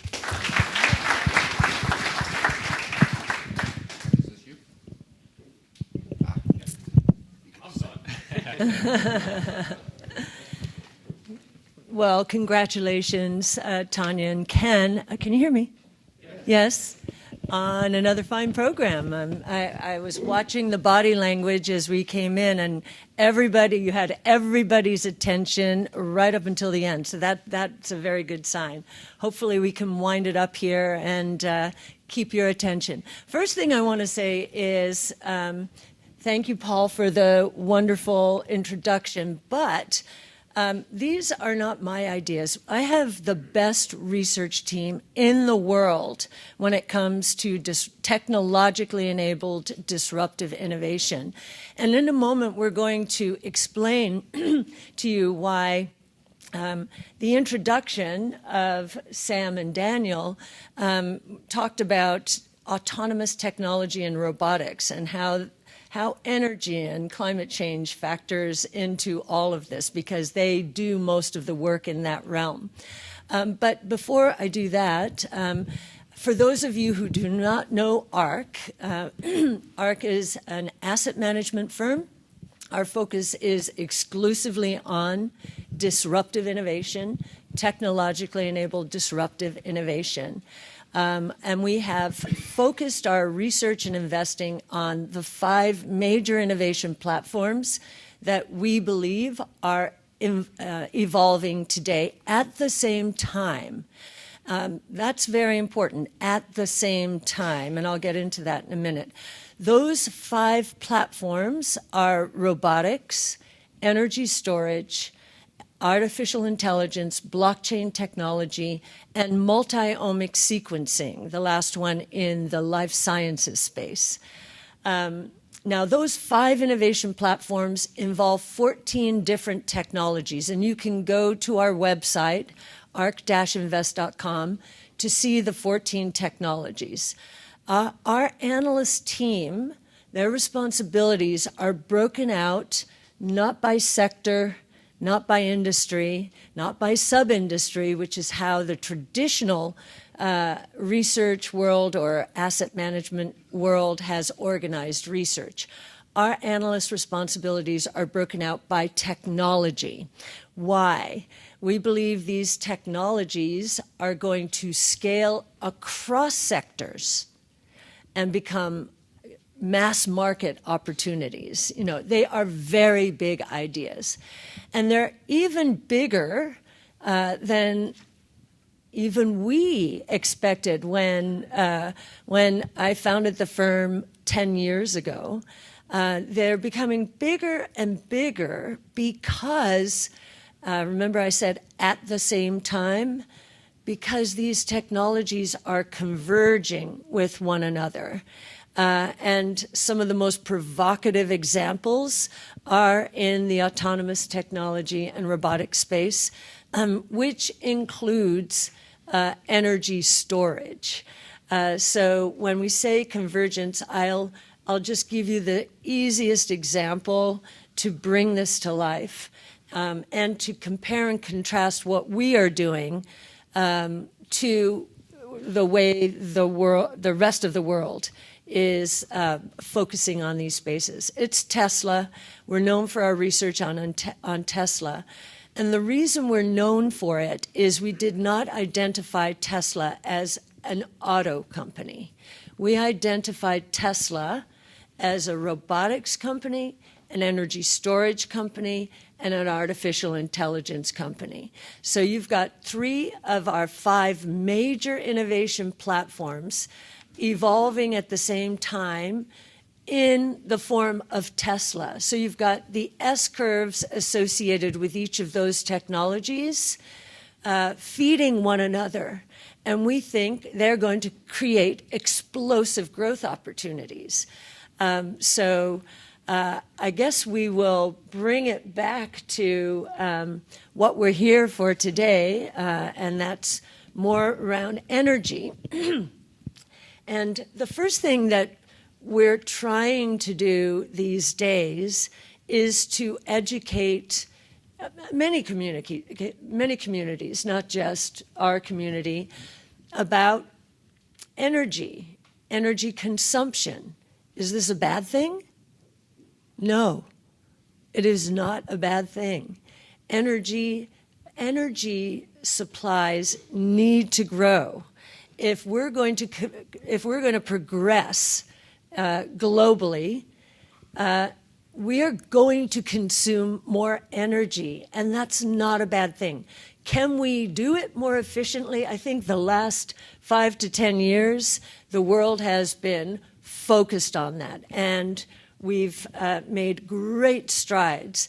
But I think we're trying to diffuse this notion that energy is bad. Energy is good. It's associated with progress, and we will not progress without energy consumption. So that's the first thing. And yet we've organized our team, importantly, around energy storage and the transformation of energy. That's different. So with that, I guess I will start the Q&A. And so I think I'll start with Sam here. And energy is such a big topic when it comes to sustainability. And I know what I just said might have hurt some people's ears. I don't know. But we're really trying to make an effort to say this has to be a more balanced discussion.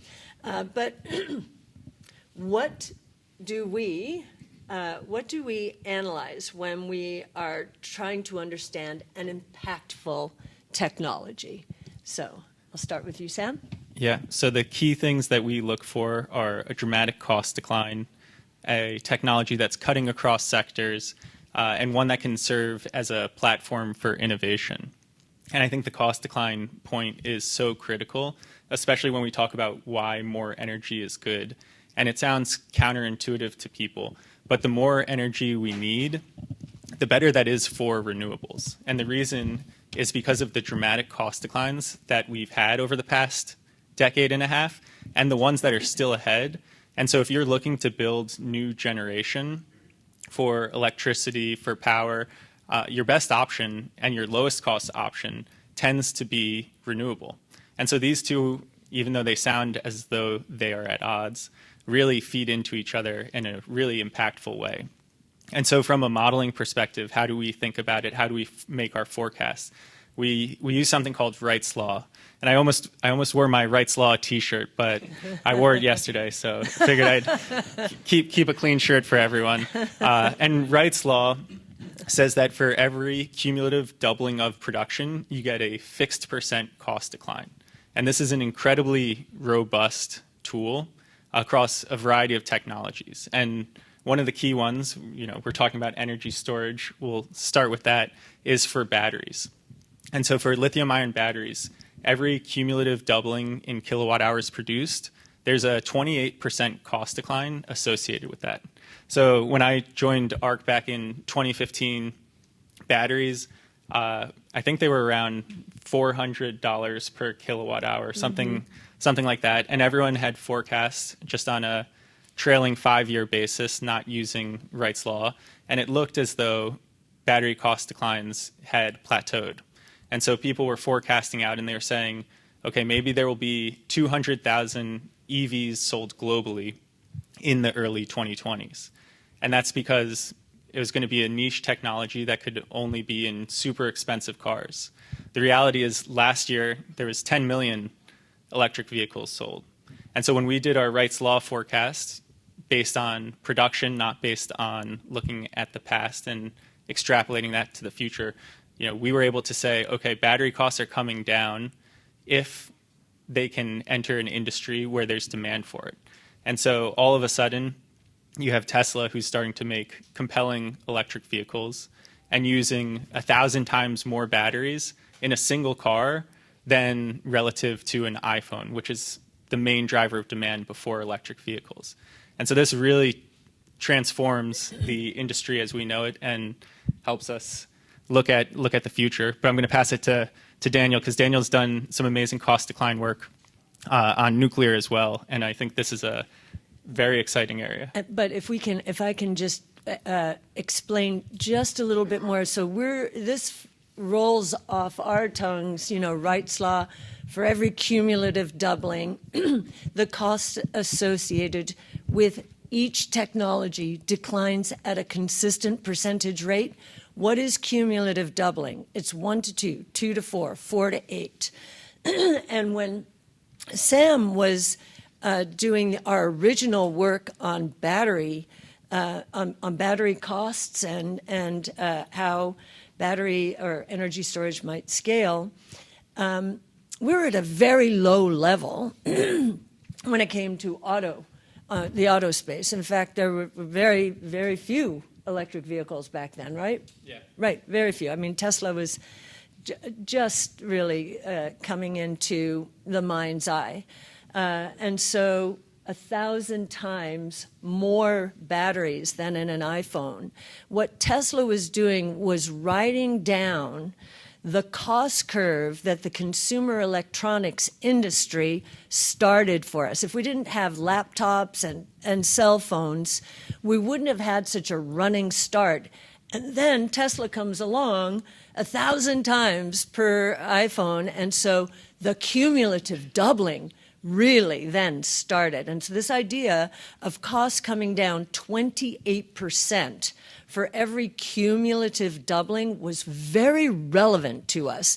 And our expectation, whereas as Sam said, the industry was saying, well, looks like electric vehicles, 200 to 250,000 of them by the early 2000s.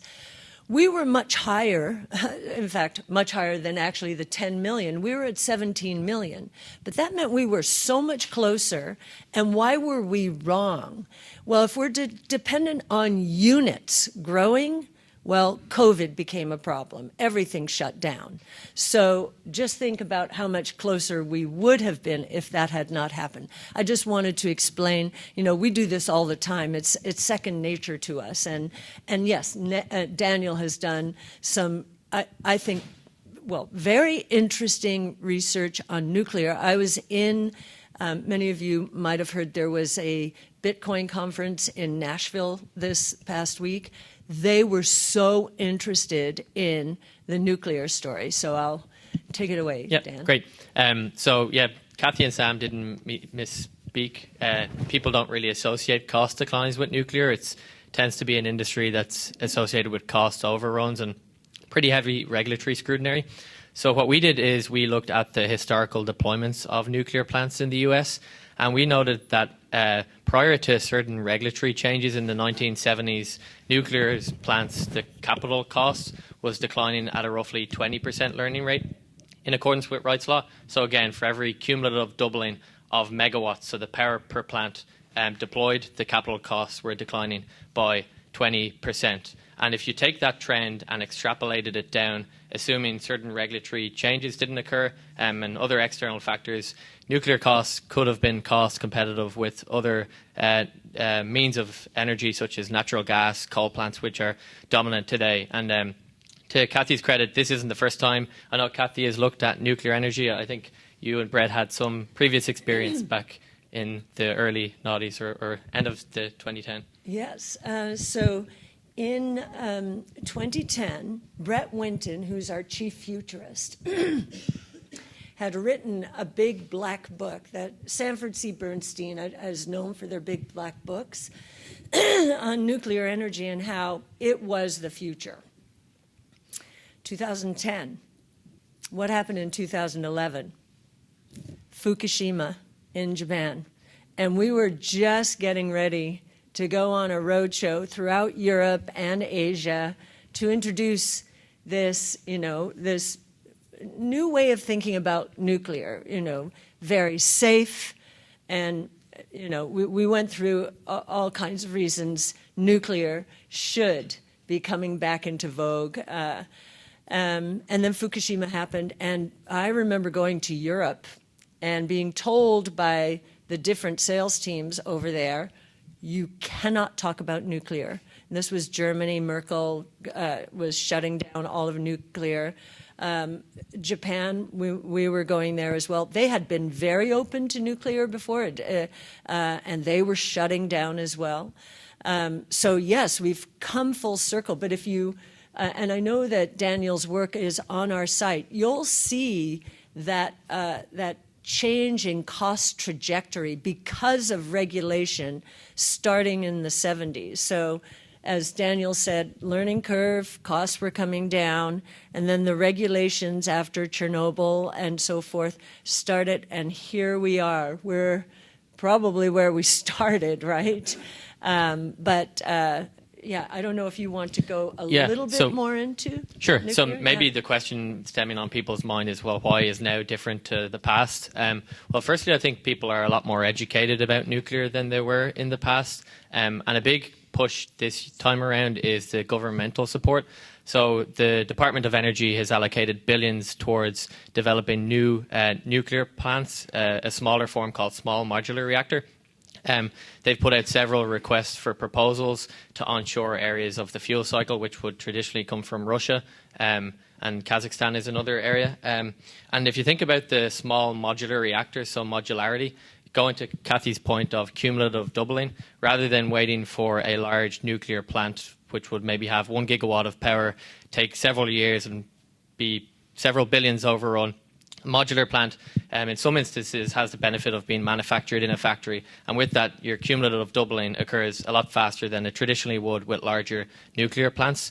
And in terms of time frame and interest in the theme of convergence, AI is a hot topic at the moment, and people are can't build data centers fast enough, and you have people in that space looking for clean sources of energy. And particularly, I know Microsoft have hired experts in small modular reactors to look for clean sources of energy.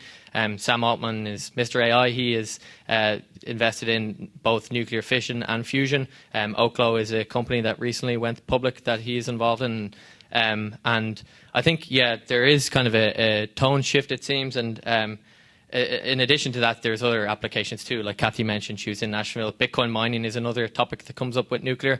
But it certainly seems like there is a sentiment shift. And with the modular approach, hitting that cumulative doubling appears that it's more realistic and can happen quicker, and then ride down that cost curve, which was previously not possible given certain regulatory changes. And of course, it's been very interesting to watch environmentalists really turn around and come back to nuclear. And in terms of Nashville and the Bitcoin conference, there were a lot of politicians there, lawmakers there. And they wanted to talk to us about nuclear because we've done this work. So I think that our government is going to start moving more quickly now that various constituencies are coming back together. So it is an interesting breakthrough. Let's see. So Sam.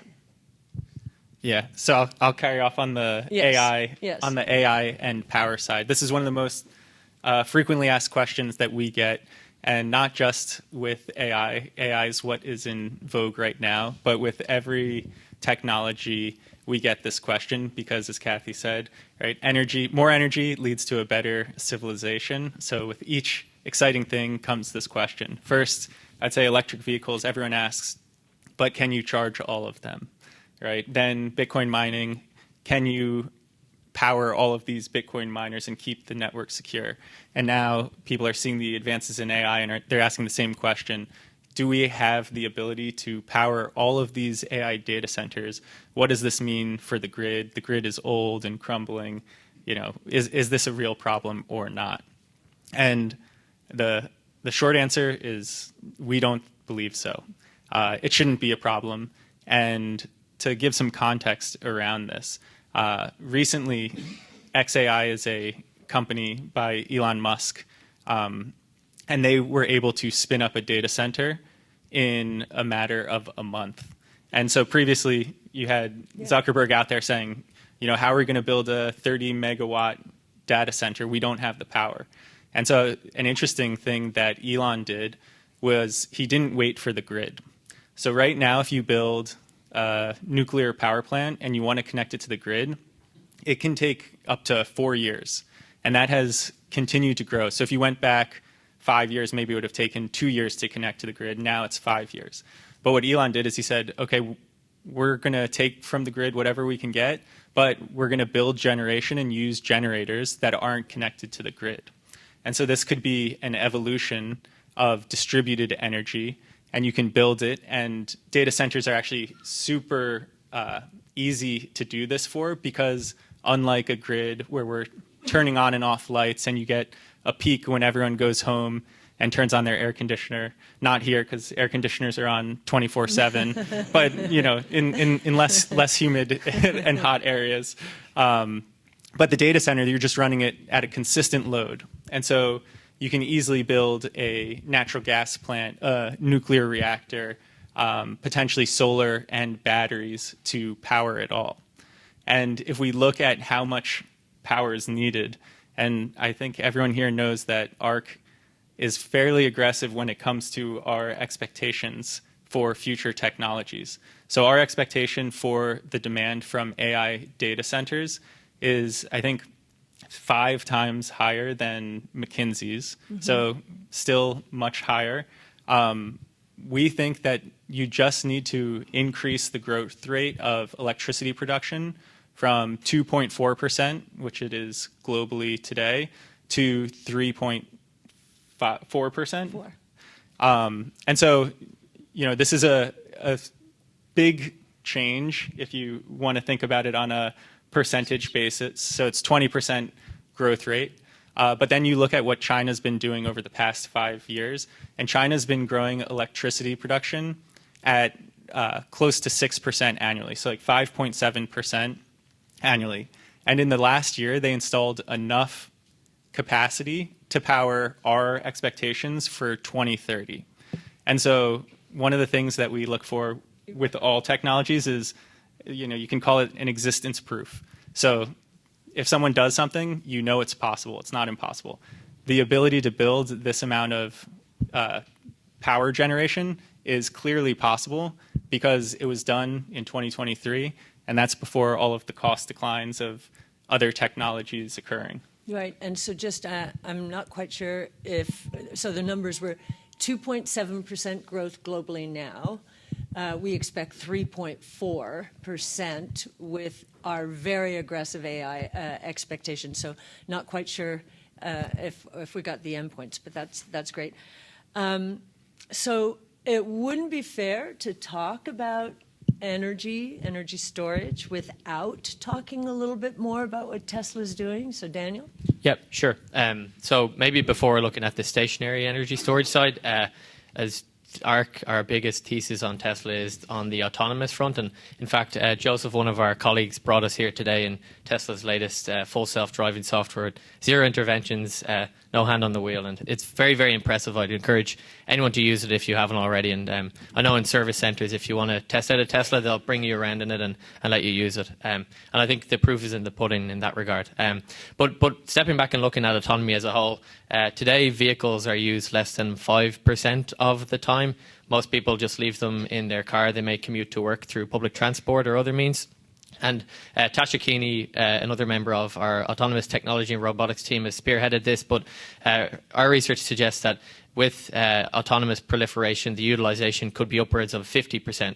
And then what that means on a robo-taxi fleet perspective, the cost per mile dramatically decreases. And in fact, when at scale, we think it could be upwards of 10% cheaper than a Uber on a per mile basis. And a lot of that is driven by utilization and then also the lack of a human driver behind a steering wheel, or whether there will be a steering wheel or not. But yeah, I know at the moment stationary energy storage appears to be picking up traction from a lot of people, and maybe it's in near term. We probably don't believe so, but yeah, Sam, if you want to touch more on the stationary energy storage. Yeah, and I'll just reiterate the point you made, because I think it's underappreciated, and everyone looks at vehicle sales and they say, okay, even if you were to start selling 80 million electric vehicles today, it would take over a decade to replace all of the cars that are on the road. But then if all of a sudden you have autonomous vehicles that are electric and they're driving 5 times more than gas-powered cars, you actually start to get this transition of miles traveled that are electric far faster than you would expect from the vehicles sold.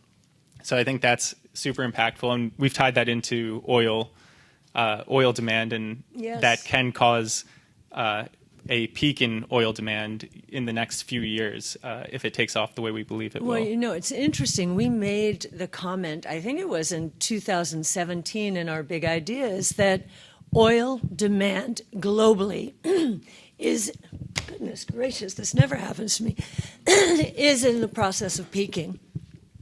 And it's not much higher today. If it is, you know, this around 100 million barrels per day has kind of been in that. We had, of course, COVID, but it's gotten back to sort of equilibrium, and it is now starting to disappoint on the low side of expectations. Now, why is that? I do think a lot of it is the shift to renewables, and it is a weakening global economy, especially China.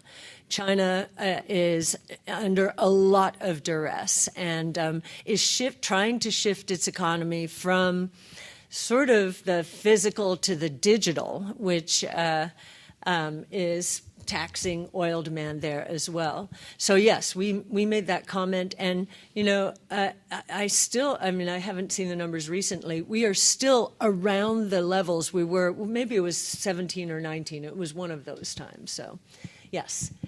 And then I'll touch on the stationary energy storage, which Tesla's also building quite rapidly. And I'll throw some numbers around this as well, because I know we're talking about what is the cost of a battery. So back in 2015, several $100s was not really feasible for electric vehicles or for stationary energy storage. People were saying $100 per kilowatt hour is that golden price at which you really unlock a lot of opportunities. Right now, batteries are roughly $50 to $60 per kilowatt hour, and the cost declines are not done. So this is going to continue and open up more and more opportunities with what you can do. And so what Tesla is doing with stationary energy storage is pretty remarkable. In Australia, I mean, this is kind of a famous story. You know, he tweeted saying, "We can fix your grid in," I forget the number of days. He's like, "in 60 days, and if not, we'll give it to you for free." And now South Australia is really powered and kept up with a huge battery from Tesla. And so they're implementing this in a number of utilities, and at home they have it as well. But really this grid scale capability is unlocking interesting opportunities. And the software, this is the convergence side of it, the AI with a battery creates a whole different type of grid operation. And so if you have 1,000 homes, each with a small battery, they can accurately know which batteries need to be powered on to load regulate the grid so you don't get rolling blackouts. And I mean, I think I'm always surprised when I look at these stats. The grid is fairly bad and getting worse. And so without these batteries, we're getting more and more downtime. And it is incredible the speed at which they're deploying them too. I think far faster than people associate with, quote, utilities. Yeah, and I think Elon's vision is to decentralize, right, essentially the grid and be a part of making that happen, right? Definitely. And so, if you're tracking it, they're called virtual power plants because it's not one big area. It's software connected through distributed homes. Mm-hmm. So, exciting. So I guess we'll conclude. I guess maybe I'll let you conclude, Sam. So how would you sum up what we've just discussed? The way that I would sum it up, cost declines are incredibly powerful, and the future is extremely bright. Yay. Can I just make one? Oh, sorry. You can applaud them.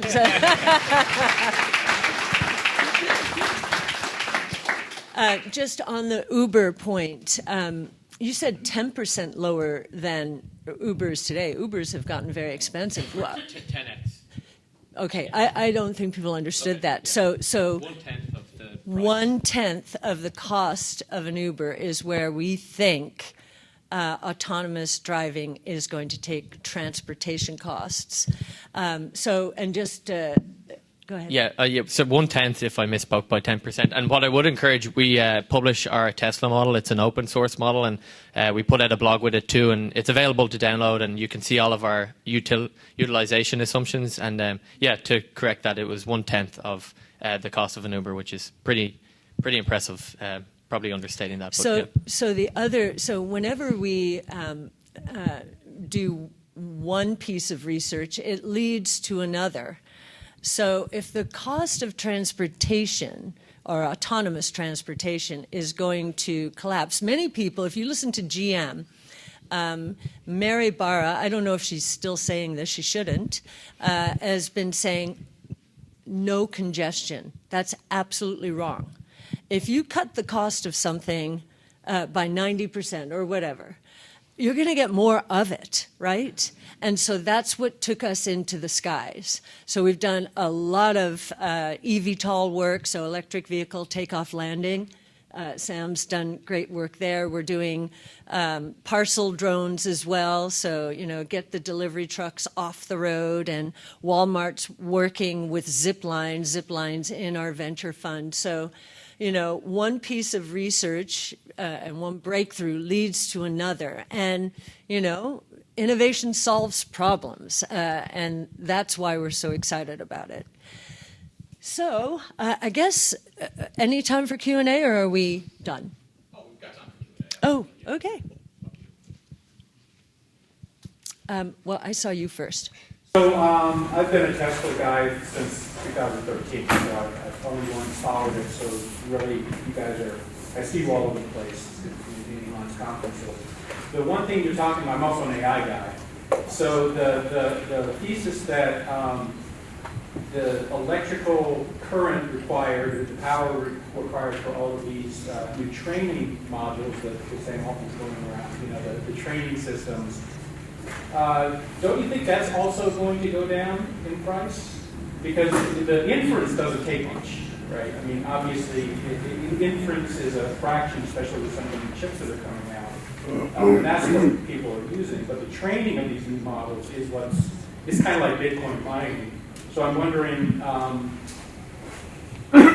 do you think that the increase in power requirements that you're citing is, what is your I'll just start on the AI and hand it off to the team. So AI, so we do Wright's Law on AI as well. And if you combine hardware and software for every cumulative doubling, and the metric we're using, it took us a long time to get to this as well, is data per unit of computing power, I think. For every cumulative doubling in that, costs, when you combine hardware and software, include both of them, drop 48%. But the astonishing fact is that that cumulative doubling is taking place in less than a year's time. We've never seen anything like this. So AI training costs are dropping 75% per year. AI inference costs are dropping 85% or more per year. So yes, and again, we're going to get more of it whenever costs are dropping. So. And then we were discussing this in Brainstorm just last week, which is the comparison to the internet, and everyone's saying how much data is going to be used and how it would be impossible to accommodate that. And now we use more data than anyone probably could have even forecast, and it's not a problem at all. And so I think you can draw similar comparisons to the amount of training data that people are using today, the amount of data centers that people are building, and it can exceed even what we think and not be an issue if the ROI is there, which from the work that Daniel was just citing too, autonomous vehicles, a huge ROI that would make spending the billions of dollars on data centers well worth it. Right. We think that's one of the biggest applications of AI. We say that Tesla is the largest AI project on Earth. Elon liked that because he liked it on X. One other thing I was going to say is, for any of you who were around and thinking about these things in the early days of the internet, so the early 90s, I don't know if you remember, but we had the same arguments back then. I being on the other side, I remember well.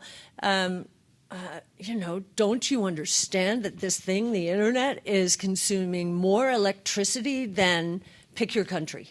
It was like, and now think about that. Think about how we think about it. Well, how would we live our lives without the internet, right? Innovation solves problems. So, did that answer your question? It did. It's going to be interesting to see how it plays out because of the client costs. I mean, I agree with your thesis completely, so I'm just sort of violently agree. I did see, yes. Two quick questions. One was, you mentioned the energy demand will get filled from 2.7% to 3.4%. So what predominant technology will it be? Will it be nuclear or will it be batteries? I'm sure it's all three, but how will it get filled most predominantly? So right now, the trend we're seeing is towards solar, wind. But as Daniel said, the amount of investment now that's going into nuclear, it could be a big part of the story as they start to get built. And so right now, solar and wind, they have the momentum. And nuclear seems to be joining the story in a big way in 2027 and beyond. Yeah, and I would say maybe underappreciated is the impact that Bitcoin is having. I know that seems like, what? But if, and we confronted this issue, Sam did a lot of work on it, when Elon Musk, after he put Bitcoin on Tesla's balance sheet, he was confronted this, wait a minute, don't you understand that that is going to very harmful to the environment? Do you want to finish the story? Yeah, sure. I'm going to lose So, right, they accept Bitcoin. Everyone says, this is a waste of energy. Waste of energy is, I think, an arbitrary term because air conditioners could be a waste of energy if you're European, but we enjoy them. And so we did a lot of work saying, why is Bitcoin actually good for the grid here? And I think at the highest level, the way to look at it is if you make a solar panel and you have a solar panel, the only way you can get money from it is you sell it to the grid, and that's a fixed price. If you add a battery to that, you now have additional optionality. If you don't like the price that the grid is offering, you store it, you can sell it later. So that's a more dynamic system. If you add a Bitcoin miner to this, it gives you an orthogonal price to electricity, And so it actually makes it far easier to fund a solar project because you get a more normal cash flow because you've got the grid where you get to sell it, you've got a battery option, and you can mine Bitcoin. And so having that actually makes it more profitable to overbuild solar. And so, as we said before, a world with more energy is a better world. Bitcoin mining incentivizes an overbuild out of renewable resources. Yeah, and I would also say many people might think, okay, that's very fringe, that Bitcoin thing. It's not. This is the layer of the internet that they forgot to include. Developers forgot to include that in the early 90s. Why? They didn't think commerce and financial services would take place on it. So the internet is ubiquitous. This Bitcoin idea could become very big. In fact, we think it's one of the biggest ideas out there. And I would say when we first did this, we were talking to some very, what I would consider old, non-innovative, traditional companies. And they don't care about Bitcoin, but they know how to finance energy product. Yeah. And these people were so up to date on it. Yes. Like they had teams in their old organizations that were already exploring this because they said, yeah, if we can have a different way to sell electricity, then that makes this like a game changer for financing all of our projects. Yeah, so the way to think about it is a utility ecosystem, here in Florida, great sunshine, huge battery storage, completely fills up. We're so blessed here. What do you do next with this? Well, in the past, you just wasted it. Now you can turn it into Bitcoin mining, earn money by mining Bitcoin, which will go to, as Sam said, overbuilding solar and wind, depending where you are. So it's pretty exciting. Okay, Ryan had a question over here in the corner, and then Kyle. Oh, yeah. So it makes sense with Wright's Law with the cost of batteries declining based on the production, but I'm involved with a company in the mineral space that they're finding the rare earth minerals that are used to make the magnets into those batteries. So how does that impact your model? Because right now that's all controlled by China, either through their supply, what they want to do with us, or tariffs, or however. How do you factor in some of that stuff, the components that will be necessary to make all these batteries? Sam's done a lot of really good work on this. Yeah, so I'd say capitalism finds a way, and it is true, right? High prices solve issues that lead to low prices, but with batteries in particular, the trend has always been substitution, and so the history is the first batteries you had NMC, so nickel, manganese, cobalt in equal parts, and everyone said, cobalt is mined in terrible ways in Africa. There's no way you can scale this. And so then all of the battery companies started shifting towards a higher ratio of nickel to cobalt. And so you had NMC 532, and so that's the ratio, 5 times as much nickel, or 5 parts nickel, 3 parts manganese, 2 parts cobalt. And then it evolved all the way up to 811, and that's kind of where we are today. And so even if you're using these nickel-based batteries, you've got a minuscule amount of cobalt. But then you've got 8 times as much nickel. And so that led to the next issue in the supply chain. And Elon was on earnings calls even saying, if you're a nickel producer, mine as much nickel as possible and we will buy it, right? Like a clear signal saying, we need nickel. And then all of a sudden, lithium iron phosphate chemistry comes out. And if you go back 5-6 years, this was a niche part of the battery market. It was less than 5% of EVs had this. But lithium iron phosphate has no nickel and no cobalt. And so while people were predicting a crazy shortage of both, because that was what the trajectory looked like, you had this low-cost alternative that came in. And now in 2023, 50% of all EVs use lithium iron phosphate. And so we continue to see this substitution effect. And with rare earth magnets, I think that's one in particular that people have said, this is incredibly difficult to get around. How are we going to get around it? Tesla's most recent motor has no rare earth magnets in it. And so we continue to see this ability to skirt around supply chain shortages. I don't know if you want to talk about the commodities now. Lithium was another one where we got in many X/Twitter battles saying we don't think there's going to be a lithium shortage, and all of the lithium consultants saying there's going to be a lithium shortage for the next 10 years. Yeah. No, and yes, we, as you say, wrestled with a lot of people out there. But it's a commodity, and many people say, yeah, but it takes 3 years to build a lithium mine. We said, okay, that will happen. Electric vehicles were at a very low base. And so we went up tenfold in price. That invited a tremendous amount of supply. I think lithium mines are still being built out, and the price on the basis we just looked at, it's an index, has gone from $1,200 to about $190 in the past 2.5 years. So, if you raise the prices high enough, it's a big signaling mechanism. And many people thought that lithium was, in short supply. It's not. It's one of the most ubiquitous minerals out there. So, yes, or materials out there.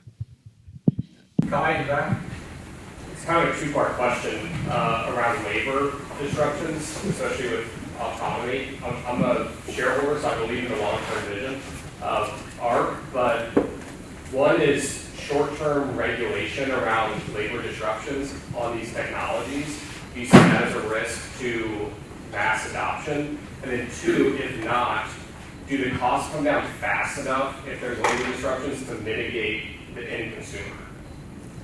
To mitigate? The impact on the end consumer. Like if there's job disruptions, do the costs come down fast enough that they can kind of fill that gap with short-term work or gig work? Okay, so did you want to go? You can start, and then I can just jump start. The starting point here is very interesting. There are labor shortages all over the place, especially in trucking, and we've done a lot of work on autonomous trucking. I did a seminar during COVID it was a high school, and it was around drone technology. And it was in an economically disadvantaged area. And I noticed some of the students were withdrawing a little bit. And why was it? We found out later from the teachers, their parents were delivery people. So what was dad or mom going to lose his or her job? So I'll give it to you, and then we can riff. Sure. Well, I again, in a confusing way, we think that actually all of these technologies are going to create more professional drivers. And you can think of this as right now, all of the taxi cab drivers and truck drivers out there, they're not necessarily going to be fully displaced, because even if you have an autonomous system like Waymo, for example, Google's, they have remote operators who are overlooking, and they're not one-to-one saying, I'm looking over this car, but maybe they're looking over 10 cars. And so if you actually had the whole country go over to autonomous vehicles, the number of supervisors you would need as remote operators would be greater than the number of professional drivers there are today in the U.S. And they'd be higher paid. They're so much more productive, right? And it's 10 cars now, but we can see with AI and so forth, 100 cars. So those are higher value-added positions. They're just more productive. The productivity is the key here, and innovation is all about productivity. If you increase productivity, you can increase wages, and there is no inflation problem, right? Is there a risk of regulation, though? Like, it's more of a perception problem that the politicians deal with. Is there a risk of regulation from the union lobbies or other lobbies like that? Well, one of the things that has happened because of COVID is, a lot of unions sought and attained, these pay packages, which are actually going to accelerate the movement towards autonomous, like 10% per year. And they'll go out of business if they don't start thinking a little bit more about productivity, especially if we're right. Now, this is controversial, but that we're moving into a more deflationary environment. Companies have gotten very used to raising prices regularly. That's just like it's always happened, right? We think that innovation is going to drive inflation down, right? You can not only, the beautiful thing here is you get productivity up, you can raise wages and cut prices by the amount of that productivity or increment profit margins. It's actually a beautiful thing. So that's good deflation. But there's also going to be bad deflation out there. The traditional automakers, gas-powered cars, they're going to experience bad deflation. And again, unless they increase productivity dramatically, which is going to be pretty difficult to do there, they'll go out of business or consolidate or something. So that's the world we think we're going to be living in. And, I think it's been interesting to watch in California the increase in the minimum wage for fast food restaurants. What does that cost? Unemployment. And so they're kind of getting the picture, especially now that fast food prices are coming down, right? And then just quickly on the regulatory front, aside from Labour, in terms of rolling out the autonomous technology, again, Tasha Keeney has done some great work on the safety analysis, and you'll often hear Elon say that they intend to statistically prove that an autonomous vehicle will be safer than human-driven. And I think the figures are a Tesla in full self-driving is 5 times safer than a regular Tesla and 16 times safer than the national average. So when you're presenting these figures to the regulators that are statistically significant, it's not a small sample of like hundreds of fleet. Tesla have more than 6 million vehicles on the road today. So I suspect that it shouldn't be too much of a hurdle to overcome once the figures are out. Quite the opposite. The number of deaths in the U.S. after auto-related deaths, after decades of falling, about 10 years ago turned around. We bottomed in the low 30s, people dying in auto accidents per year, and moved up to 45,000. That's almost a 40 to 50% increase. That's on the regulators, and they are feeling a little bit of heat. And what is it? It's actually disproportionately young people distracted with texting and so forth. So, it's almost an argument, to make this autonomous thing happen. And if you've listened to Pete Buttigieg recently, he sounds friendly, positively inclined towards autonomous. And I think it is for that reason. Thank you, everyone. Well, I think last. Okay. Short question, yeah, and I know you, so. So we talked about carbon capture when the companies were pitching. When we look at energy, carbon capture, blockchain, what are your thoughts on what's happening in that area? In carbon capture? In carbon capture and this whole piece, like we were talking about large companies needing to offset what they do in production.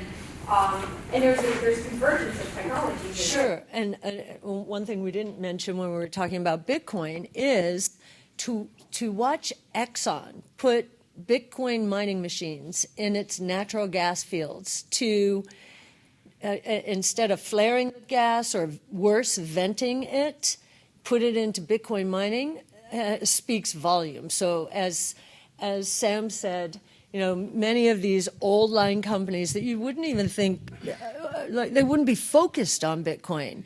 The financial, well, first of all, the environmental in that case, and to some extent less so for Exxon that it would make a difference. You can actually make money off of Bitcoin mining. So, but do you want to keep going there? Sure. I think we're more in favor of investing in renewable generation than in the carbon offset world.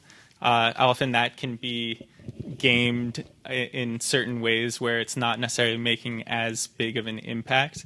But I think what we're seeing is that the economics are making it worthwhile for companies to shift over to renewables, to install batteries.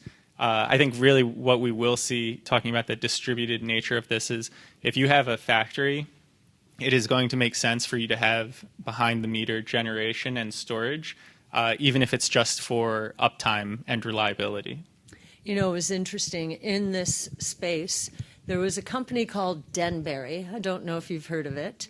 A big oil company, I think in the Permian Basin, if I'm not mistaken, and big carbon capture division. And so at our previous company, Brett Winton, our chief futurist, and I did a lot of work on, you know, how much sense this would make, well, made for Denbury, because there was a movement towards carbon capture. Companies were willing to pay for it.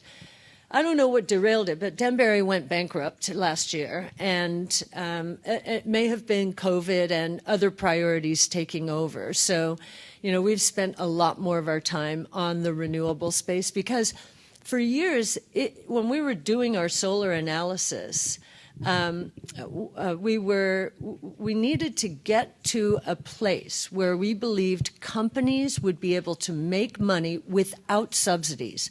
Subsidies can disappear, as they did during 08-09, even in Germany and Spain. And so we have to believe that without subsidies, you know, solar, wind makes sense. Only in recent years has that been true. And now we have this whole Bitcoin angle and convergence to fuel that move as opposed to carbon capture, which it doesn't seem like there's a convergence opportunity there. Thank you. All right. Thank you.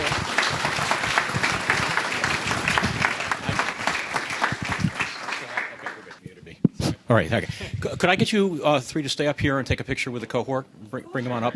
All right. So while we're bringing the cohort companies back up to the front to recognize them, I want to thank the audience for participation today. I also want to thank the panel, or what's left of the panel, for helping us out and providing a little bit of tough love around the presentations. But I also want to. Here's the quiz part that I promised.